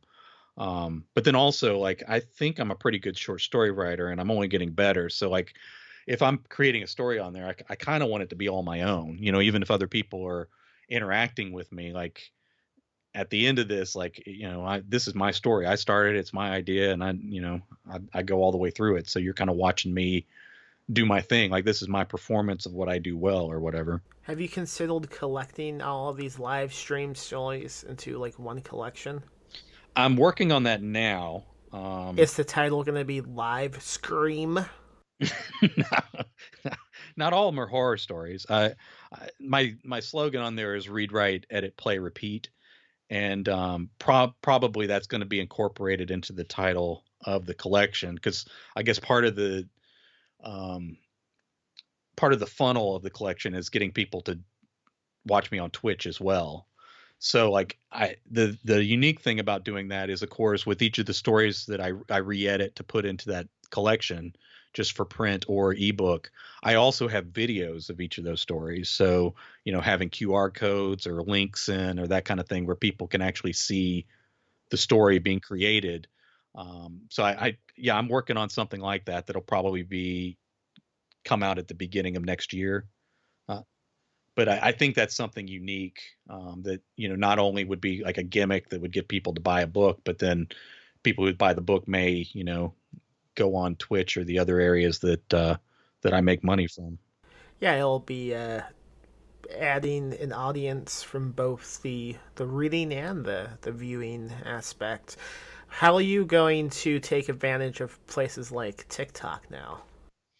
I'm on there, and I've made 3 TikToks. Do you feel embarrassed when you say a sentence like that? No, I don't. I know it's cool to be against it. So even if you're like young and TikTok age, like, or TikTok age adjacent, I know it's cool to say that, like, yeah, I watched that thing for a few seconds and it's stupid. What is this madness or whatever people do? That's how And kids then, talk. What is this madness? and then, and then of course, old people, it's cool to pretend like you don't know anything about it. And I wrote an article for Lit Reactor on like authors going on TikTok, because that's kind of become a wave of sorts. But like, I kind of made fun of the idea of the fact that like all these old men pretend they don't know what TikTok is, but basically most of the young women on there who have OnlyFans and are bringing people over, like their entire audience is old men. So Yeah, like the place is sick with old men. So all these guys that are claiming they don't know what it is, the fact that they're bringing it up always makes me suspicious that, like, yeah, I know you spend 2 hours on there watching, like, someone's underage feet. girls dancing and stuff. Yeah. By So the way, Sick with Old Men is a great title. So anyway, like with TikTok, like with new platforms like that, I'd never look down on them. So even people that talk about like Facebook and Twitter being, poisonous grounds of political, toxicity and all that kind of stuff. Like, I'm of the opinion that even though the algorithm is guilty of pushing people that way, because that's what we respond to, like, it's still within our power not to engage that stuff, So like, where I make my Twitter mostly about books, and that's my experience on Twitter. Like, I'm not you have to have the ability to look at someone say something stupid about politics and then not engage the stupid. And like, I've been joking for a while that I know you're off Facebook, probably for some of those same reasons, but like, I'm always seeing politicians' posts on Facebook because my friends are always commenting on politicians' posts on Facebook. So like, and it's always like the most barbaric take on anything. It's always some stupid meme that like politicians shouldn't be sharing, but they're doing it to get interaction. And then like, I see it because like I can see the comment, oh, my friend so and so like came on and called the politician stupid, or whatever it is. Got him. So yeah. So I'm always like blocking all those. I'm blocking the politician when that comes up. And my goal is to see, like, no matter how much my friends comment, can I block enough politicians to where I never see it again? Because there's only so many representatives and senators. So eventually I have to be out of politicians. Like, I know the new ones will be elected, but at some point, like, I'll have to, it'll be like the vaccine. Like, I'll have to have vaccinated myself against enough like variants of politicians that I'm immune to it. I don't see it anymore. Yeah, that is one downside of the country, elections, and how people keep like replacing other people. I think it would be easier if like just one person was the politician until they died. Right. I can't think of any downsides to that. Back to TikTok. I don't think I look down on it. However, I'm on it, so I can't look down on it. But I do feel deeply embarrassed whenever I think about it, mostly because I think I'm like, this isn't for me. I'm too...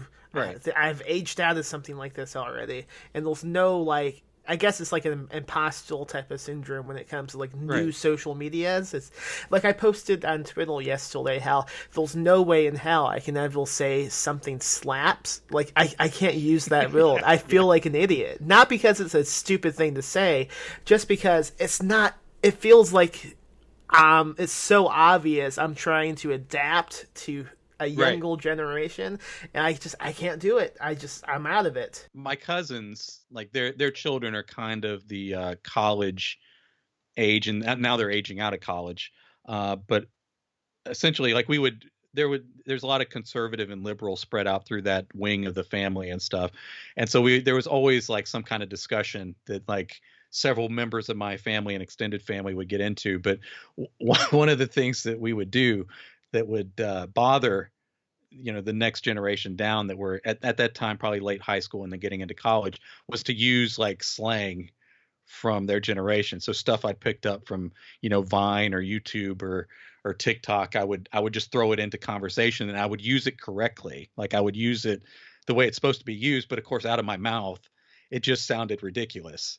And then occasionally I'll just go back to like slang from like when I was that age in the 90s that doesn't apply anymore, and throw that into a conversation or something. And it always, the purpose of course is to make it, is the fact that it doesn't belong, but even if you use it correctly, like it's your age, like you're like, maybe you can get away with using it in a story, but even that's not a good idea because 10 years down the line the story is going to be dated just from that one reference or whatever. What is one like piece of slang from your childhood that you wish had like lived?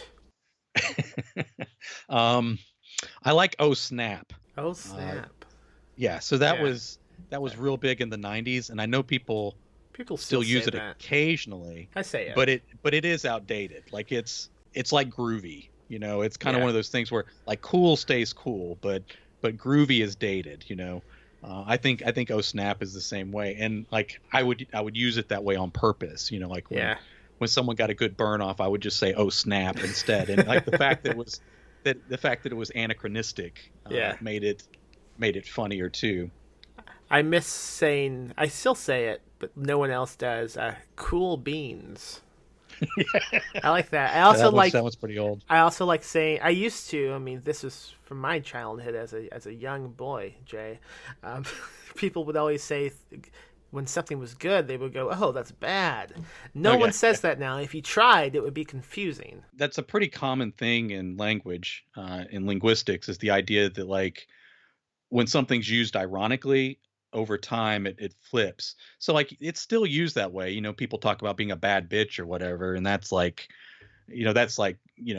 independent and self-important and not held down by the patriarchy and all that kind of stuff. But like words like awesome means good just universally, but originally it meant something bad. It was something that was horrific or terrible, and it was used ironically in newspapers to like describe political fiascos and stuff like that. And over time it made the flip. It made that switch to like the way bad did for a while, and probably still does to a lesser degree. But there's a lot of words like that flip their meaning because it became cool to use it as its opposite.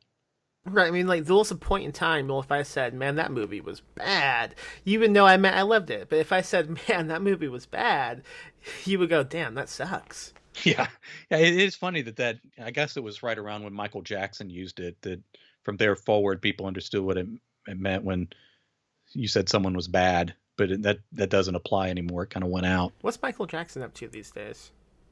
Hanging out with Elvis, probably. Whatever that means. That could mean he's dead. That could mean they're both alive. I don't know. One piece of slang I love, which is not from my childhood. I don't know whose childhood it could be. Is "daddy-o." I love "daddy-o." It's great. I say it all the time. It's funny. I'll write stories that are set, in a particular year or whatever, and you go back and look at the slang. And, of course they have a long list, but then if you talk to somebody who actually lived in the 50s or whatever, there would be a handful of them they actually used. And then some of them, they'd be like, "I don't even remember what that is." Going back to rats before we end this episode.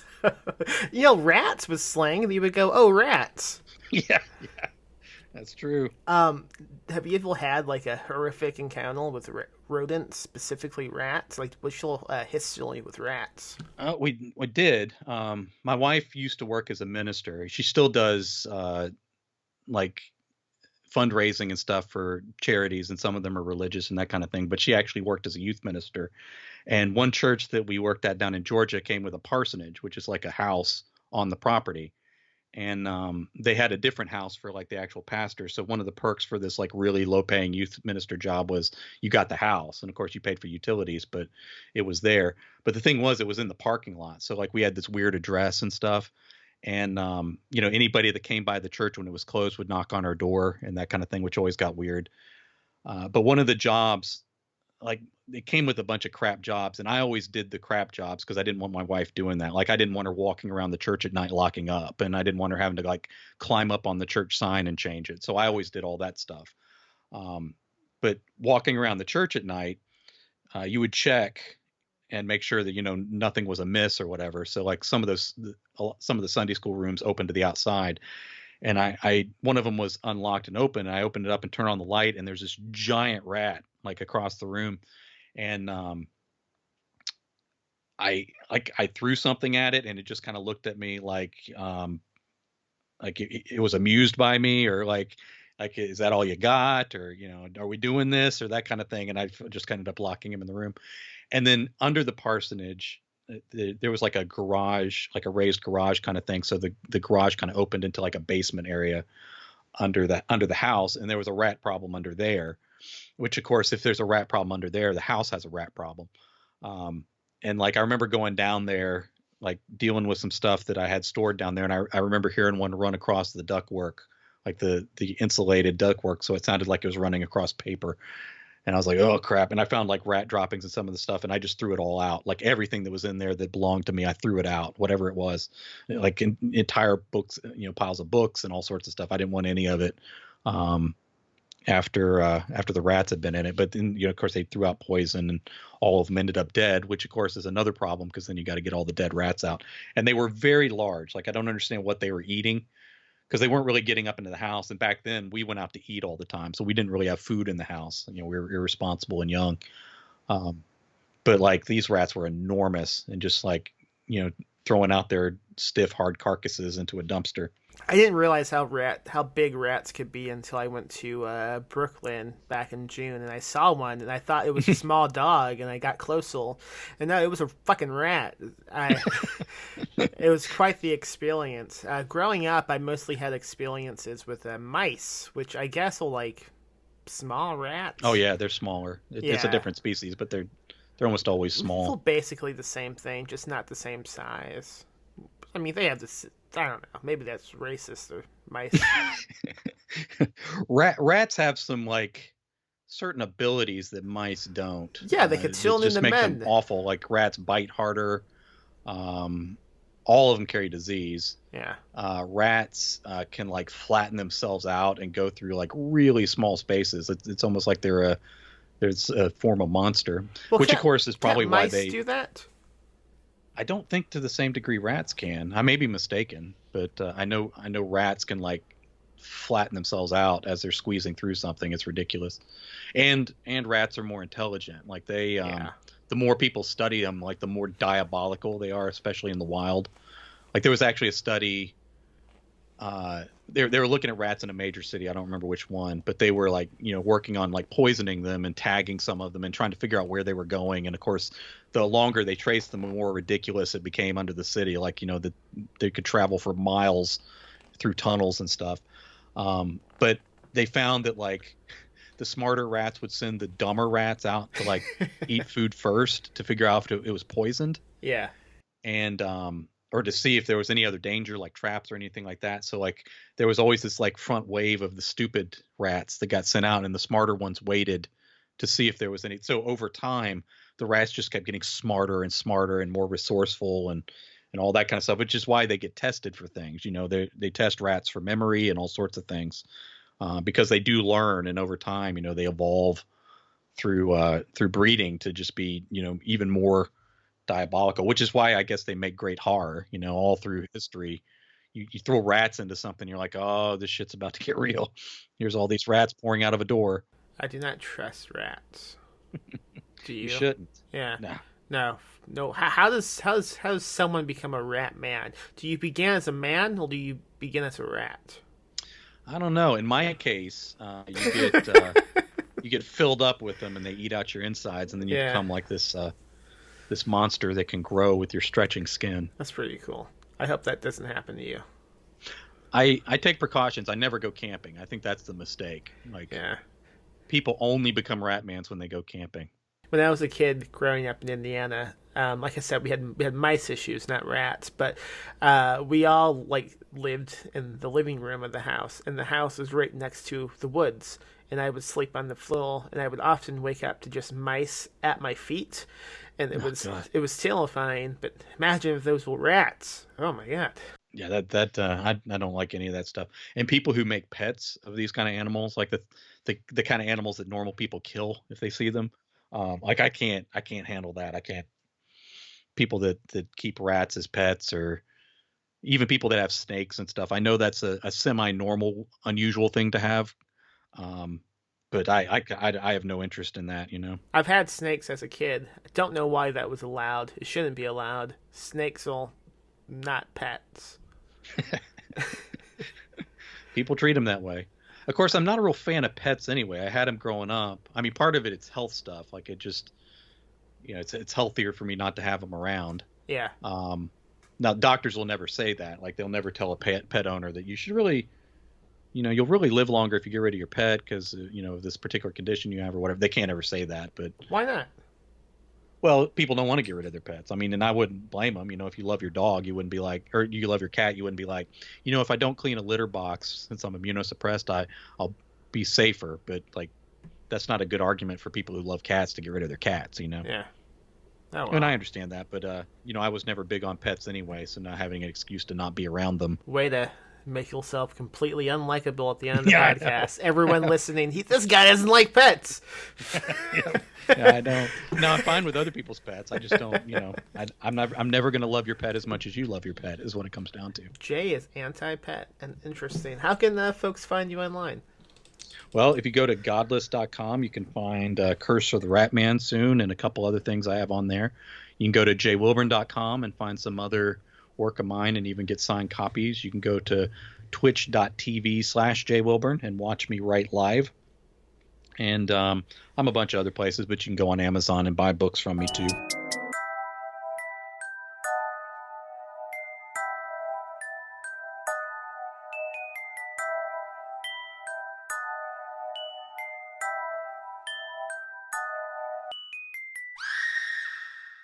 So now we're going to episode 150, Phil. This episode came out on May 23rd of 2022. And this is a live episode recording from the Ghoulish Book Fest that happened in San Antonio, Texas.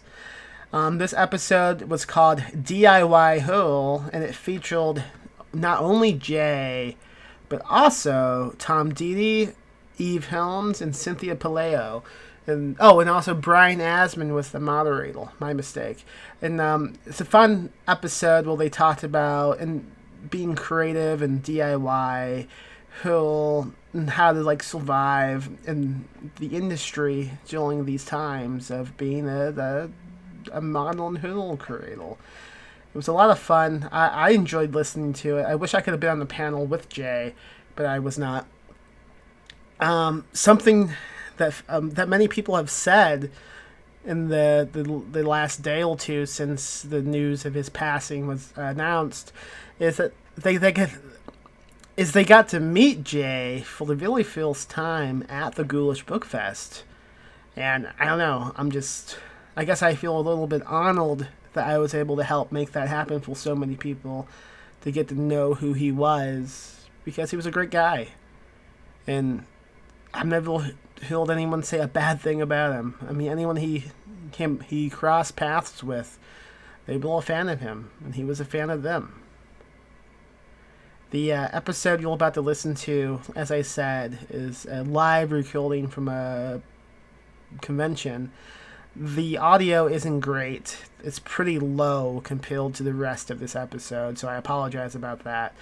I thought about not even including it, but I don't know.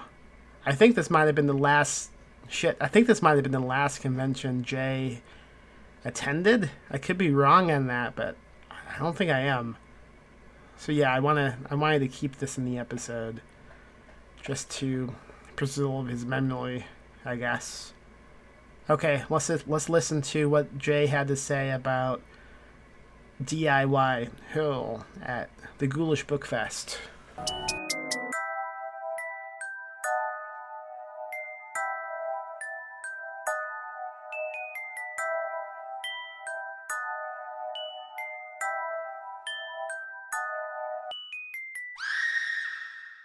Hey, how's it going, everyone?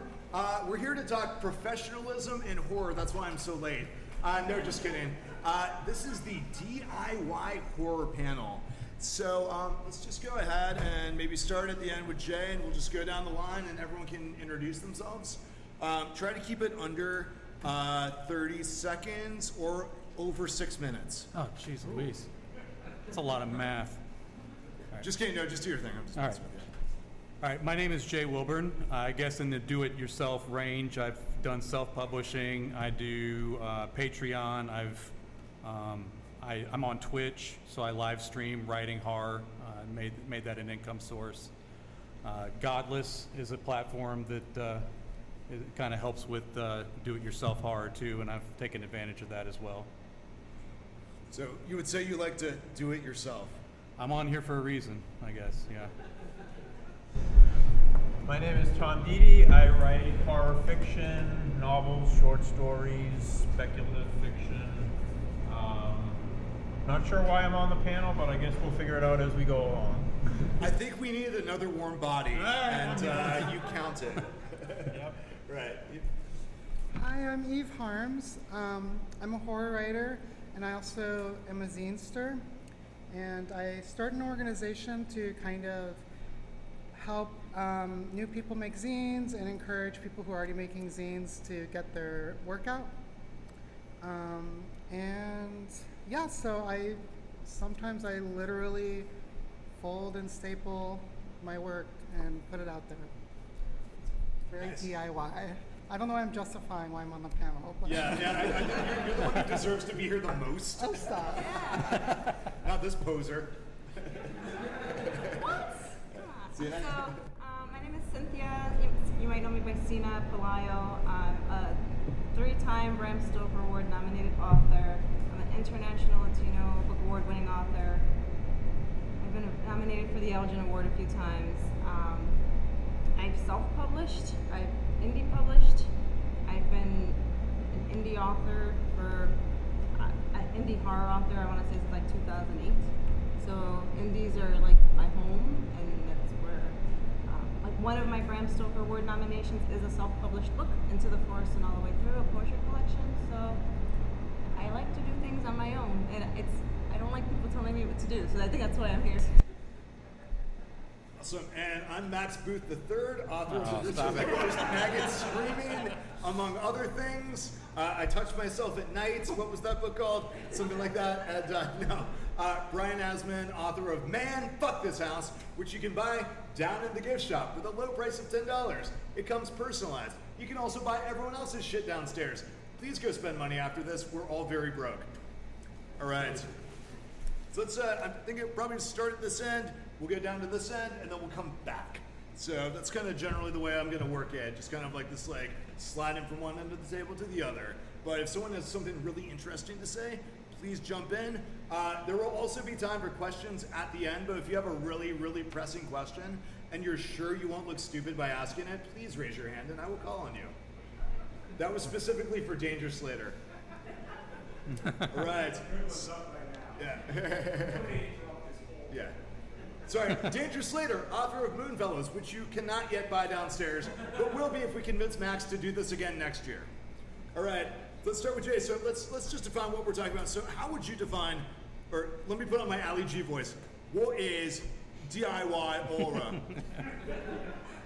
Well, I think the modern history of horror has been, well, not just horror in general, but the genre of fiction has been sort of this division of distribution by technology. So you get into like the first ebooks and things of that nature, and slowly you're coming up with more and more ways to sell it.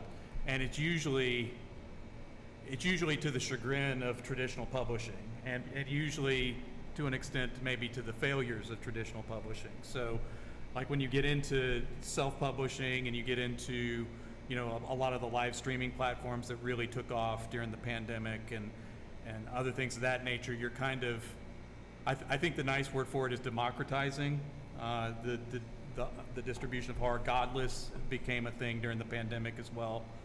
And you're coming up with more ways to reach an audience, but you're also, it tends to be that those ways bring money to the writer faster and in larger percentages.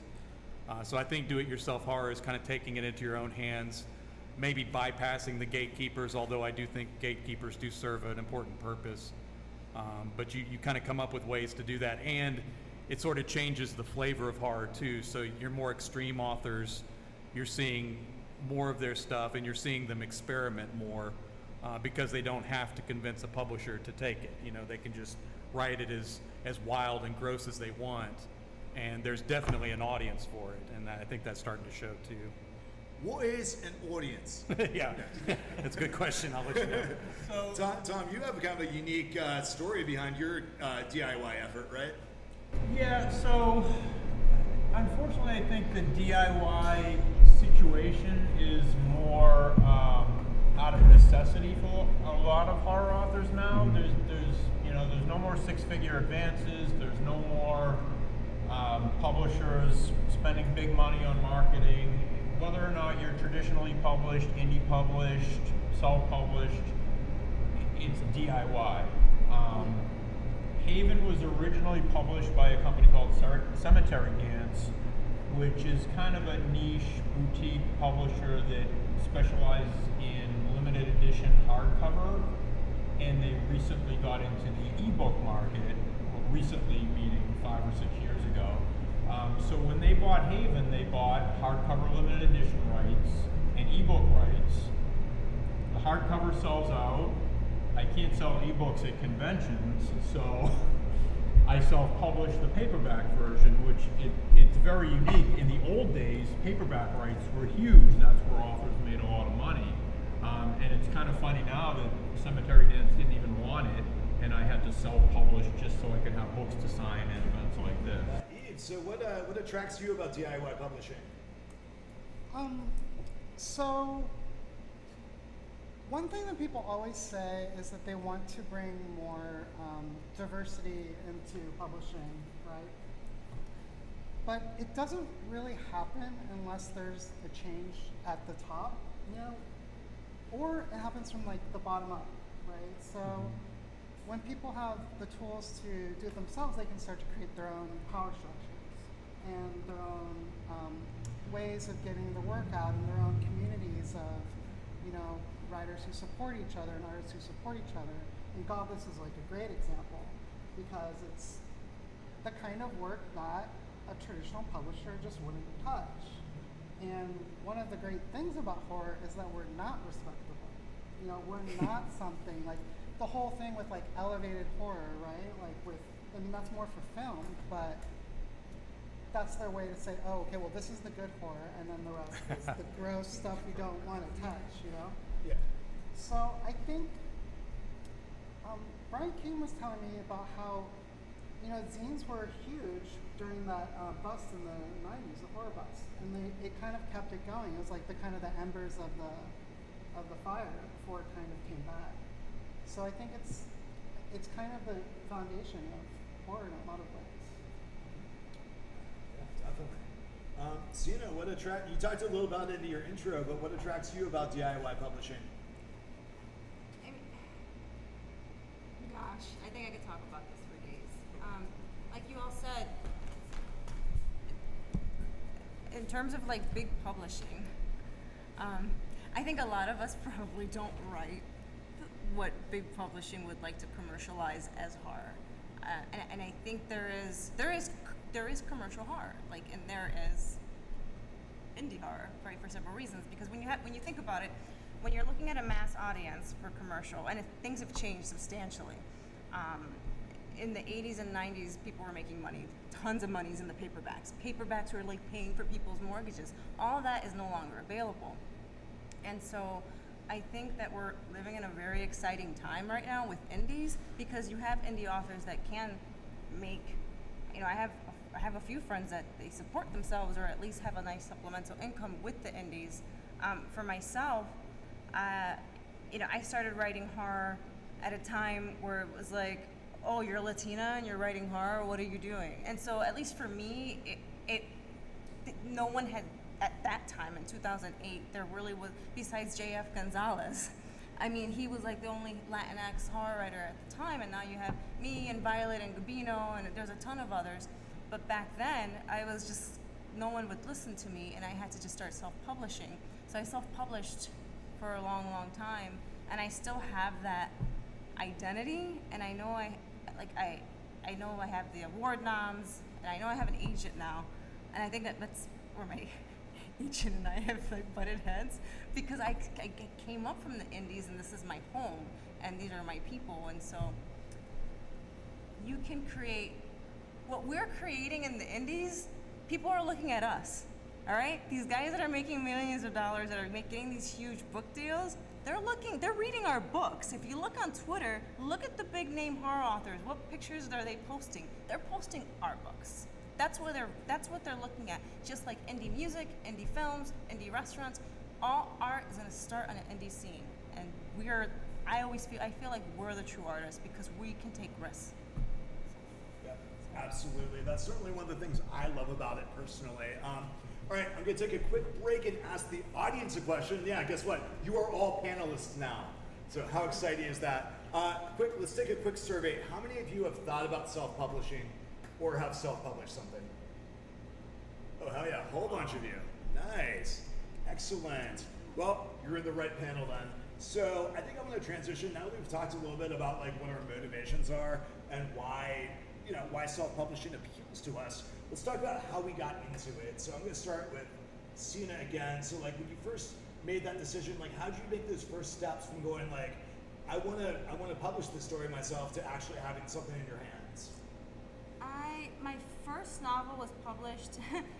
I was published with Max, with our first. That's how I know Max. I've known Max since 2012, 2013, because we both shared a publisher who's now defunct, Postmortem Press. So it was. I mean, I did the querying thing. I queried like 200-300 people, and nobody wanted it. And an indie press picked up my work, but then from there. My other work, no one was really picking it up, so I started like an indie press called Burial Day, and I just kind of started publishing other people, because at that time in 2012, 2013, I wasn't the only person with this problem. Tons of people were like, nobody's publishing me. And I'm like, don't worry, we're gonna figure it out. And so I think that's another thing I guess we could talk about later, but like the spirit of the indies, I think we all support one another tremendously here, as opposed to like big, I don't know. I just know we support each other like hell, because I feel like these are my people and I'm going to support them and they support me. And so, I mean, just figuring it out, like seeing what markets are taking subs. Like right now, there's just so many indie places to publish, which back then there wasn't that many markets. Yeah, awesome. So Eve, how did you take those first steps into indie publishing? So when I first got into indie publishing, I was kind of like I was a little obsessed, and I was listening to like all those marketing, like how to self-publish podcasts and like things like that.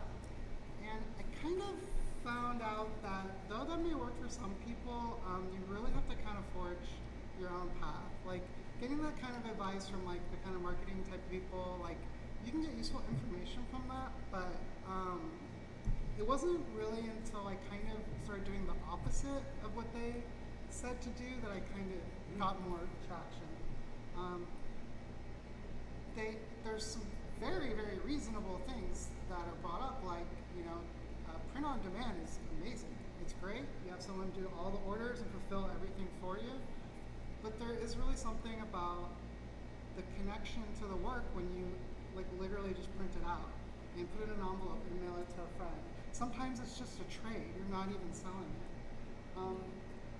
And that's kind of where I ended up finding my place and thriving. It's not a place to make money though. Like if you're trying to make money, like don't do this. Like what I just said. Like you can do other things. Maybe you'll find another way. But get a real estate license. Yeah. Which is actually our next panel at 5:30. How to transition from indie publishing to real estate. Sorry, go ahead. That's a great way to end. All right. So, Tom, when you realized, hey, I need to get a paperback version of this book out there, and I'm going to do it myself. Like, how did you approach that? So, like, how did you educate yourself on actually how to even do it? So I had been doing some research when I had sent out the 100 query letters and tried to get a publisher and tried to get an agent. I had done a ton of research and podcasts and the whole thing about how to self-publish, so I kind of knew the process. I knew about Kindle and all that. But Cemetery Dance, I have to, they were really good. They let me use their cover. They helped me format it and do all that for paperback. So I'm still clueless when it comes to doing that, which is fine. And then subsequently, my next novel, Eternal Darkness, when that came out, or when I was ready to try to start shopping that, I still didn't have an agent at the time. There was a new indie press called Bloodshot Books that was taking their first open call. I said, what the hell? And I sent them the query. And, you know, a lot of these indie presses are really almost like self-publishing, minus like I don't do the cover art and I don't do the final stage editing and formatting. But I work with Bloodshot Books and I work with Omnium Gatherum and several of my other indie publishers, just like they're my partner more than my publisher. Like I say, hey, I want to try to do a book pub. Can you work with me? I'll pay up front for the book pub if you just put the discounted price in when the date comes due, or I want to try this marketing thing, or I want to try a different cover, and it's really like self-publishing, but with a team of experts that can help me do like the stuff that I don't want to spend my time doing, like cover and formatting and all that stuff. Yeah. Cool. All right, Jay, you've been at this a long time, so if you can remember back all the way to the beginning. Let me get my nurse. Sorry. So, like, when you first got into it, how'd you take those first initial steps to publishing something yourself? All right. Well, I've been full time as a writer since 2013, and part of that was health related. One of my sons got sick, and there was a certain medication we didn't want to have to put him on. And so to get him away from diseases in daycare and that kind of thing, we took him out. I was already disillusioned with being a public school teacher, so I was willing to take the leap to not have a full-time job anymore. So out of necessity, bills come every month, so you have to get money in quickly, which isn't normally how writing works. So I kind of treated it like a financial portfolio where you diversify. So I had stuff with publishers. I started self-publishing some things. I did some ghostwriting. I do freelance articles. And that's kind of been a theme all the way through to the present, where I write for Lit Reactor now. I write for something that Crystal Lake Publishing does. Still do a little bit of ghostwriting, but not as much. And I demand more money for it now than I used to. Hell yeah. And then I always kind of have that throw it at the wall and see what sticks kind of thing, which is not necessarily the best business plan, but sometimes things stick. And I follow Brian Keene on Patreon, and one of the things he said was that if he was 10 years younger, he would be on Twitch. I didn't know what Twitch was at the time, but I started looking into it. It's primarily video games. And then I asked him what he would do on it, and he said kind of use it as sort of more interactive YouTube. And then I just started writing on it, and that became an income source. So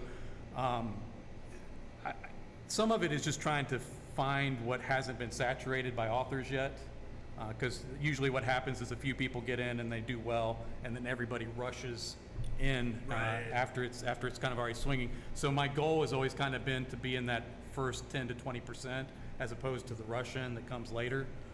And I've kind of over time, I've sort of redefined what publishing means in terms of engaging the audience. So, in terms of live streaming your writing, that's not any kind of model that any publisher really has. But I'm putting writing out there. People are paying me money for it. So that's kind of how I want this to work, So sort of all through time, it's kind of been sort of this just, there's something new out there, let me see if I can do something with it. Either it works or it doesn't. And then that idea of continually diversifying for when, one income source dries up or slows down or goes dead, then you have these other things in the works. And a lot of them are slow builds. So it takes time to build up. So you kind of want to be building things up while other things are still working instead of waiting for them to fail. So I've always kind of been playing that game all the way through publishing. In terms of financing my full-time writer lifestyle by just trying to get ahead of certain things, figure out what works for me, and then just making enough money to pay my bills every month, mostly on time. Hell yeah. Nice. I think that's a really good point too, that diversifying, you don't, just because you're doing things yourself doesn't mean every single project you do has to be the ground up. Yeah, exactly. It's not like a binary choice. It's something you can do to supplement just even like a traditional publishing career. Yeah, that's something that, like, I've both traditionally published and self-published stuff, and I feel like that is, if you have the aptitude for it, like, that's the ideal model, because you can do projects where you have complete creative control over everything, but you can also have stuff that has, there's still a stigma, so you get that, like, a little bit of that cachet by traditionally publishing as well, and can expand your audience. So I want to ask, I'll start with Sina now. If you could go back to when you first started doing DIY publishing, what's a piece of advice you wish you could give your younger self? Pay for an editor. Yeah. And if not, I know, like, you know, cash is tight. If you couldn't pay for an editor, see if there was something, you know, like, we traded books, right? There are other creators that maybe there's something that you could have contributed for them. Like, maybe I'll beta read for you and you can help beta read for me. But I would have involved more people to look at my work, because my earlier work was a mess with, like, typos, and that's what I would have done. Nice. I think that's a good lesson. Yeah. Eve? I guess the same, and then also what I was talking about with with kind of just making sure to, whatever efforts you do, that it feels right. It feels like it's you. You know, like, it's really easy to get seduced by wanting to be a full-time creative, and that's the goal, but it has to be sustainable, so it has to be, you know, true to yourself, at least in some ways. There's, you know, more of the there's like the more like kind of grunt work or contract work you can take on, but you always have to make sure that there's a core of you in, like, what you do. So yeah. Sweet. All right. How about you, Tom? I think, and you've probably heard this in every seminar or convention you've gone to, but even if you haven't written your first word yet, start building your platform now. Get involved with different social media platforms. Get involved with attending events like this. Reach out to your favorite authors. Most authors, indie authors at least, are very accessible on social media.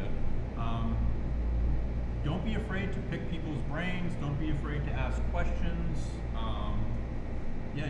Just kind of get in with the genre even before you've got anything to publish, and then your name won't be, you won't be the guy saying, hey, accept my friend request, now buy my book. Like, nobody wants to be that guy. So if you're already in with the crowd, kind of, they're more likely to accept you when you do have a work out there.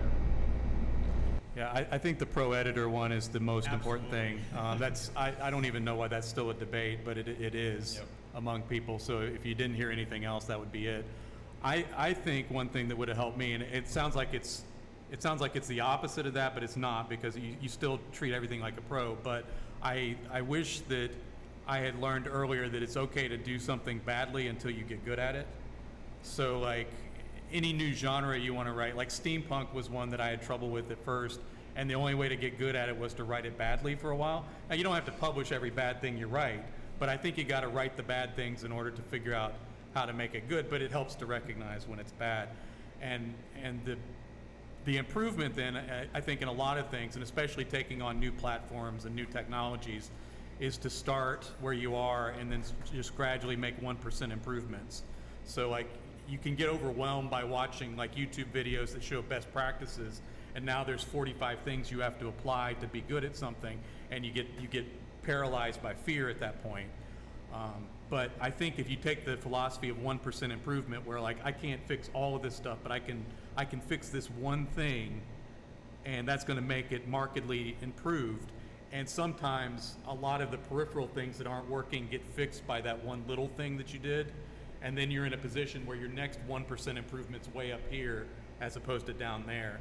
And I think that also keeps it from being overwhelming. So like if you're deciding you're going to format your own book, or you're deciding that you're going to write a novel when you've only written short stories before, I think that idea of not being afraid to do it badly the first time, and then just that 1% improvement will just be huge. And then you'll reach a point where you'll look back and recognize how bad that stuff was, maybe even be embarrassed by it, but that was the stepping stone to get to where you wanted to be down the road.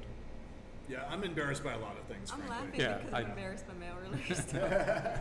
Yeah, second that. Like I think not being afraid to try things is just really key to whether you want to be a DIY writer or whether you want to work with traditional publishers or what. Like it's how you grow.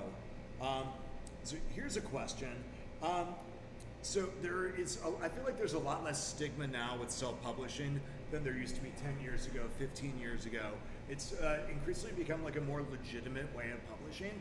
And I think we see that in that like there are indie books getting picked up by major studios, things like that. Indie books getting into bookstores now. I see a lot of, in the Books of Horror group, for example, I see a lot of like, here's a Barnes & Noble, and here's all these self-published books in their indie section right next to Stephen King. Right, so that it's definitely less of a stigma, but it still kind of persists in some ways. So how do we increase the credibility of self-publishing? And I will start with Eve this time. I don't think we need to.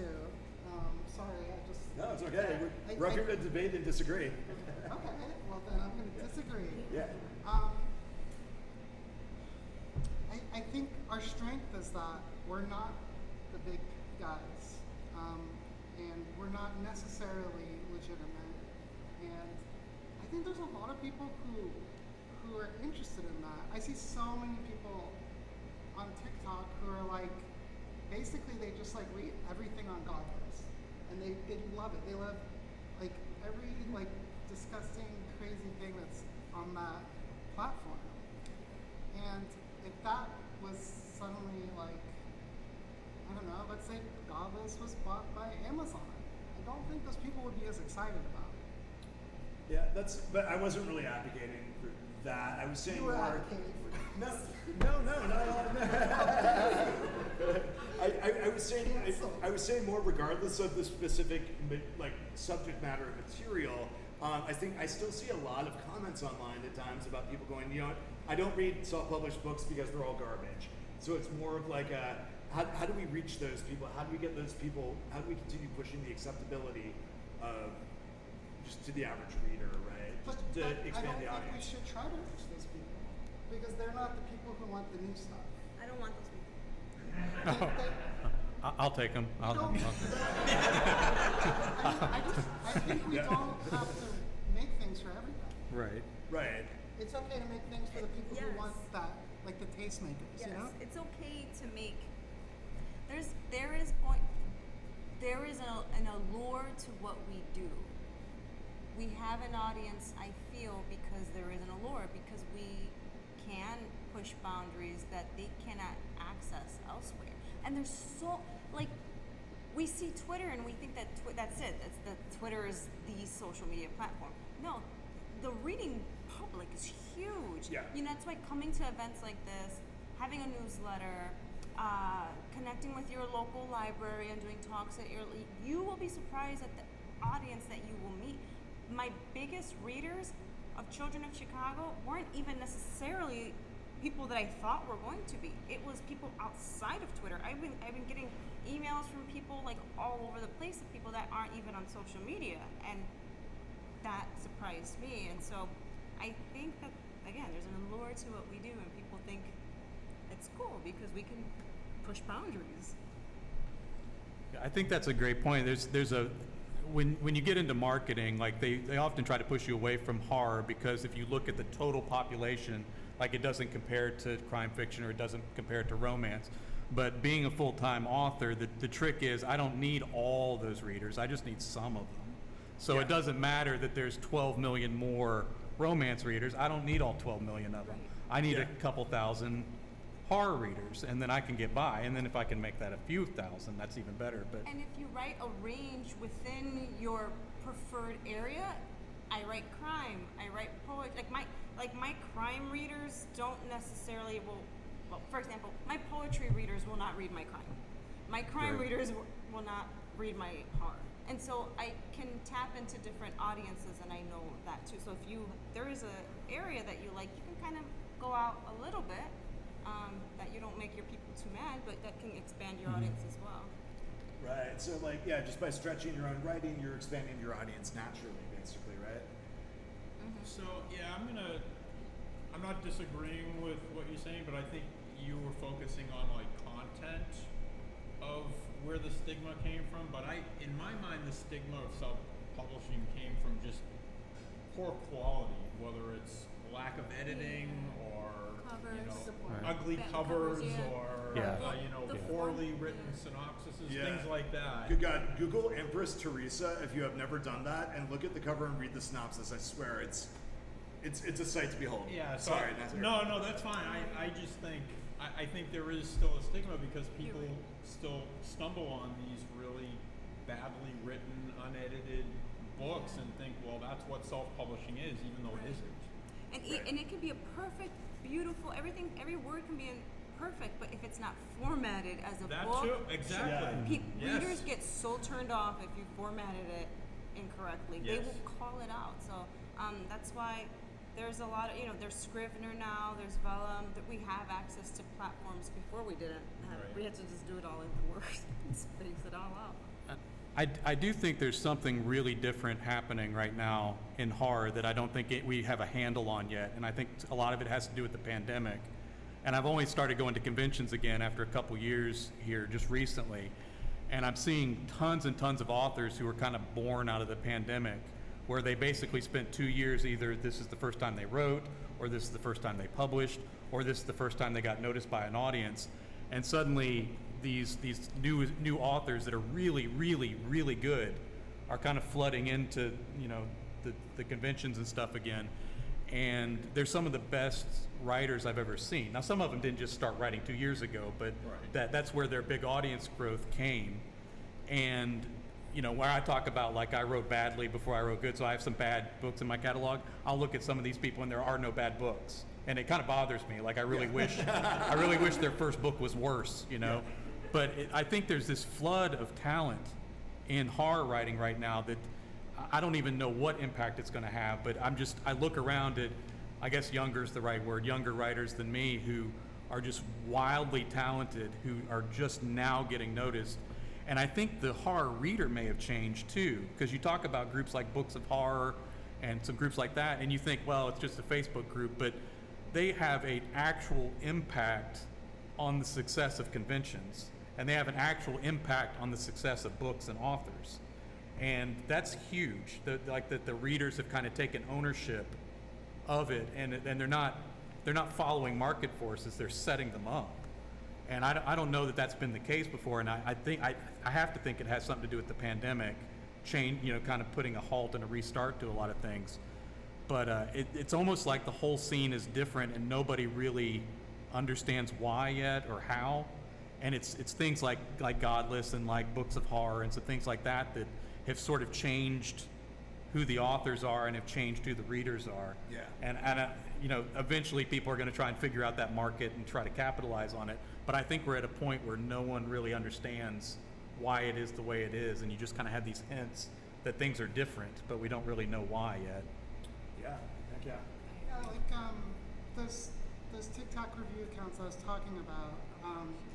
There's the perception that kind of like the really gross, transgressive stuff is the stuff that guys like. But these are all women. Yeah. All these accounts I'm talking about. Right. And I don't think necessarily it's like a new audience, but it's definitely one that people don't expect or hasn't really seen as much. Right. Yeah, I see a lot of women in Books of Horror talking about the sloppy poo-poo, as they call it. So. All right, so we're getting a little bit short on time. I want to save some time for audience questions. But so last question for our panelists. What are some resources you would recommend for anyone thinking about self-publishing? Whether it's like websites with articles, podcasts, or just, people just to follow who have insights. Sina? I'm going to pass. I need to think about this one. Okay. Let me think about this one. Eve?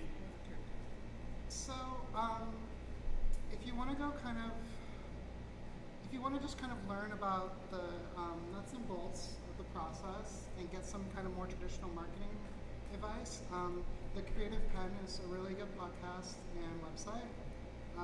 Joanna Penn runs it, and she interviews tons of different people, and there's lots of like information there. But I think the best experience is the best. Like, make a zine. Like, take a piece of paper, fold it into 8, and like start writing something on it. You know, like post your stuff on Facebook. Just post a story on Facebook. Don't wait to put your stuff out there until you feel like you understand everything. You learn along the way. Don't get obsessed like I did and learn all the marketing stuff and then like try to apply it. Tom, Jay? Yeah, another something that was already mentioned is the tool Scrivener. Really helpful in helping you write and format. But yeah, to each point, just get out there. I didn't publish my first book till I was in my 50s, and I have a lot of regret about that. So don't wait, just do it. Yeah, in terms of resources, I like Lit Reactor. Now, of course, I write for them, so I guess that's a caveat there. But there's a lot of like really good authors who do articles and stuff for them on the subject of writing. I've enjoyed being on Twitch as a viewer. It's primarily a video game platform, but there's a number of writers on there. A lot of them are new, but I enjoy just having them on in the background, and you can actually talk to people while they're writing and talk about process. And a lot of times the discussion in chat is almost as useful as anything else, because other people come on, and I've learned about certain conventions and other things that are going on there live. I like what Brian Keene puts out, so his newsletter, his blog. I support him on Patreon because I like what he puts up there. So he's a good resource. These conventions are a good resource. I went to AuthorCon in Virginia, and just even as an author that kind of feels like I have some of it figured out at least, I learned a lot just by hanging out and absorbing from some of the other authors that have been at it longer than I have. And frankly, talking about the new guys that have kind of come out in this last couple years, I'm learning all kinds of stuff from them because they're kind of ahead of the curve on a bunch of things. So I pick their brains and steal their ideas and stuff. I tell them I'm going to steal their ideas as soon as we start talking. But so I think, especially now that conventions are starting up again, I think it's a really solid resource to just get that indirect. Networking is sometimes the word for it, but it's not even like just finding a publisher. It's just that idea of like, oh, here's all the mistakes I've made and how I've done them. And sometimes that's the conversation at the bar as opposed to the actual panel. And you'll pick up something gold there, even if the gold is like, this publisher is terrible and they've mistreated me, that kind of stuff. Yeah. So I think those things are just invaluable, and you can't really quantify those things. It's just the physical act of being at a convention puts you in contact with some resources that you wouldn't even point out. And even after the convention, you may not realize that's the most important thing you learned the whole time you were there. Yep. One other thing I wanted to mention is start a newsletter. I know it sounds old-fashioned with social media out there, but the social media platforms can change their rules, change their algorithms anytime they want, and you might not have people seeing all your posts and all your content. But if you have that newsletter, you own those names and emails, and they're going to see your content unless they opt out. But you have control over what they see and what they don't see. So I would always recommend starting a newsletter. Yeah, I would second that. I started one this year and really should have done it sooner. And it is kind of the old school thing, but the tools for it have changed a lot. Yep. So you can do a higher quality piece. And my advice on that would be to get onto the newsletters of authors that you really like and see what they're doing well, and then kind of gear yours towards that, and you can kind of figure out what works and what doesn't. All right, good stuff. All right, we got a couple minutes. Oh, you look like you want to say I something. was just going to say, you can't be banned from email. Yeah, that's very true. There you go. All right, we have a couple minutes left, so I wanted to throw it out to the audience. Does anyone have any questions? feel free to raise a hand. Yes. No, stand. We chatted about this downstairs a little bit, but I hear some yeses where you're talking about the Books of Four Facebook group, and of course your book blew up there. It's like one of 5 that kind of keeps on surfacing. So just tips you told me I think might be valuable for this audience about like how you were able to achieve that. Yeah, definitely. So I'm not a great marketer myself, but what I truly believe when you're going to publish something is to really put your best foot forward. And so that means, as we've talked about, pro editing, pro layouts, get an eye-catching cover, and honestly put the word fuck in your title, because then people will just be shocked and like talk about it. But no, seriously, the book's had legs because it's, I've done all those things, right? So it's not just a provocative title. That's what gets people's attention, but then people share the book and talk about the book because of the story in it, So I really think if you create the best product possible, there's no guarantees with anything, but that's honestly the best thing that you can do is create that best product. And think about generally, and when I say best product, that also means telling stories that only you can tell in ways that have not been told before. So you can create the greatest vampire book ever, but if you don't have a unique spin or twist on it, and it's literally just Dracula all over again, it's not. It might catch fire, but it probably won't. So it's just thinking about how to show people something new. I think really helps. Anyone else? Can I interject? Yes. As a late member of BOH. Hey, let her talk. Oh yeah, I'm telling you, as a BOH person, if you get in with Karina, well, not me, because if you look and see that the girls that are doing name reviews in there, and if you get a review from them, send them an arc, something like that, that will elevate you like that. Yep. That's what you got, Twitter said hollow, stuff like that. Once you get it into the main, there's 5 girls, and they will, just watch for a week or 2, just watch BOH, and it's that easy. Yeah. I think often just indirect promotion can be really helpful too. Just essentially, when people just see your name, see you showing up to things, see you engaging with people, and not trying to sell books, just being cool. Eventually they'll check out your stuff. Well, they see your name here, see your name there, and eventually, things happen. So I'd say one thing that you really don't want to do though is only engage with people when you're pushing your book. That's a real surefire way to shoot yourself in the foot. I mean, we write to connect with people, right? Yeah, and absolutely. So that has to show. If people see that all you're trying to do is show your book, then is that book for them? It sounds like it's more for you, right? You need to want to have a genuine connection with people. Yeah. And also, do not under any circumstances hire fucking Henry Roy PR. I swear indie authors keep hiring this stupid company, and all they do is send people DMs, and apparently the guy's in prison for murder. Do not hire them. They are not a real PR company. Yeah, you don't get those? I have no idea what you're talking about. But I'm No, it's a Twitter thing. Oh, I haven't gotten it. Oh, I get it all the time on Twitter. It's hi, this is a different name each time from Henry Roy PR.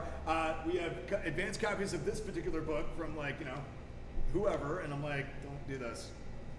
Yeah. Right. Any other? Yes, in the back. What's that?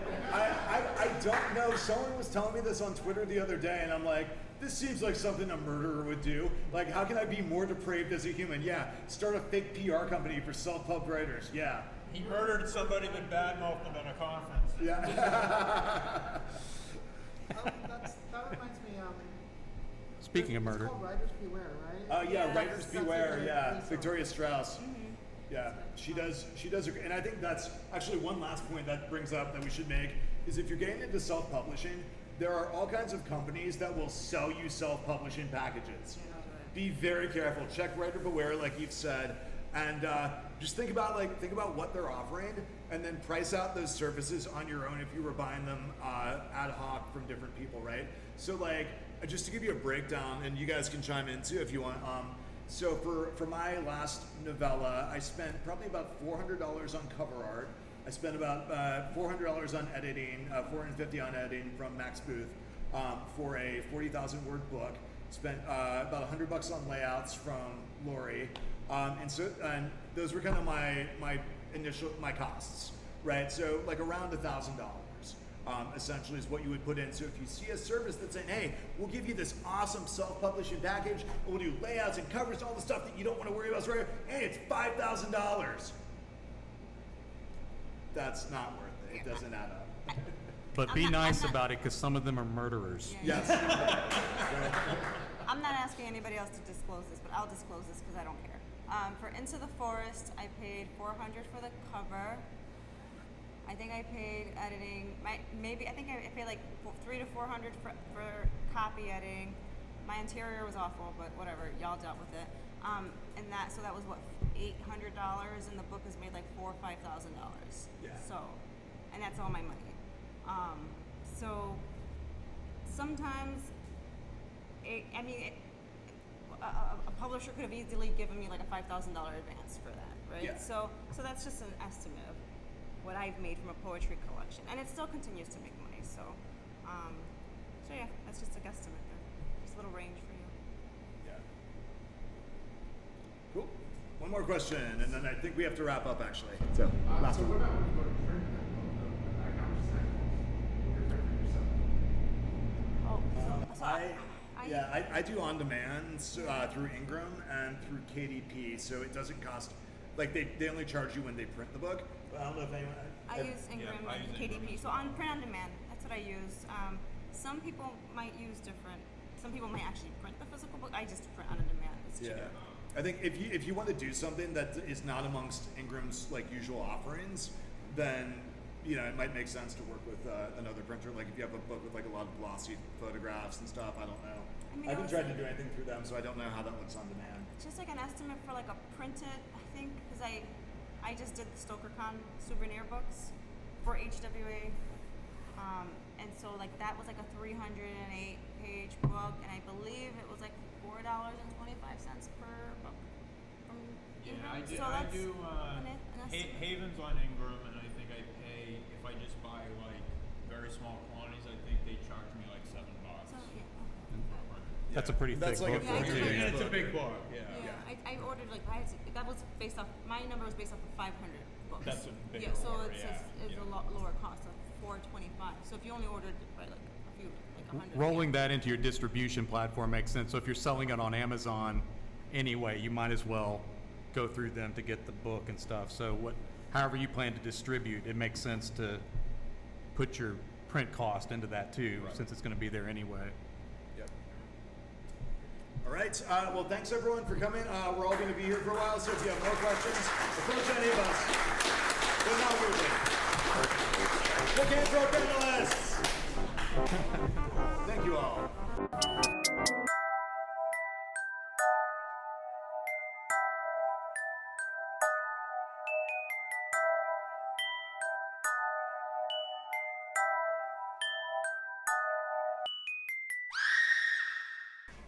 Okay, lastly, I have a really small clip to play.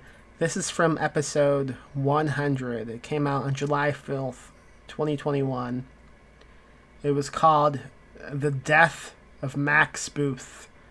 And it was a massive episode I did with a bunch of previous guests. They all came on and recorded a small snippet basically eulogizing me because in the realm of the podcast I was assassinated, and each guest was intended to kind of say something a bit mean and funny about me.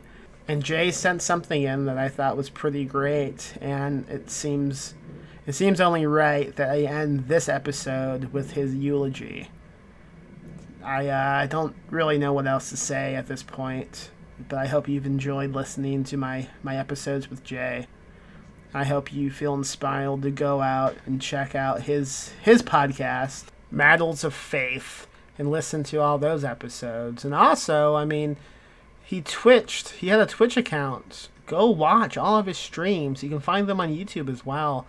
He was really active. Also on Patreon. I mean, it's kind of... every day I'm still getting updates on his Patreon account of things he's scheduled in advance. I have no idea how long in advance he's scheduled posts. But every morning I wake up and I see 4 to 5 new Patreon postings in my email from him. I don't know what else to say about any of this at this point. So I'm just going to go ahead and wrap up the episode. I hope this has helped you maybe grieve, or at the very least get to know Jay a little bit more. He was a good dude. I hope he understood how many friends he had in the whole community. We all loved him. Goodbye, man. My name is Jay Wilburn. I've been in my house since February of 2020, in case you were wondering. You can check the tracker on my ankle monitor if you don't believe me. First off, I don't even like eggs. I don't have anything against them or the late Max Booth III. They just aren't to my taste. Both of them are a little gross sometimes and they can smell. Both are unfinished and misbegotten. Both of them just kind of fall flat if there isn't other better stuff around them to support them. But I don't hate eggs, that's what I'm saying. I'm here to talk about Max and all he meant to me in the writing industry. My most vivid memory of Worldcon 71 was seeing him naked. So vivid it haunts me. My most vivid memory of World Horror New Orleans was Max coming back out of the night with bloody knuckles and no memory of what crimes he might have committed. I think back fondly on all the stories he rejected and all the times he stood me up for podcast interviews because he had no system in place for remembering days, times, or showing the slightest concern for other people, really. He was a son, a brother, a burden, a night auditor, a writer, a publisher, a screenwriter, a shitty claymation animator, and held the world record for the most times being screwed over by publishers who seemed to be really good deals at the time. But of course, the thing he will be most remembered for is creating pizza horror and the need for publishers to put no pizza horror in their submission guidelines, along with no abusing animals and no rape scenes. I can't believe someone poisoned him to death. I don't mean I'm surprised someone would want to. I just listed off a number of reasons anyone would want to. I just mean I can't believe he lived this long. The fact that he didn't die during his crazy childhood or that hotel job didn't kill him is baffling. He lived like he was trying to die horribly and take everyone else with him. If anyone should have wanted to kill him, Lori had the most reasons, but she's too nice for that. She'll be fine, though. She could throw a shitty pizza horror anthology out a window and hit someone better than Max, even in Texas. I could see her turning a blind eye to someone bringing in poisoned eggs, though. Just saying. So it wasn't me. And rest in peace or whatever, I guess.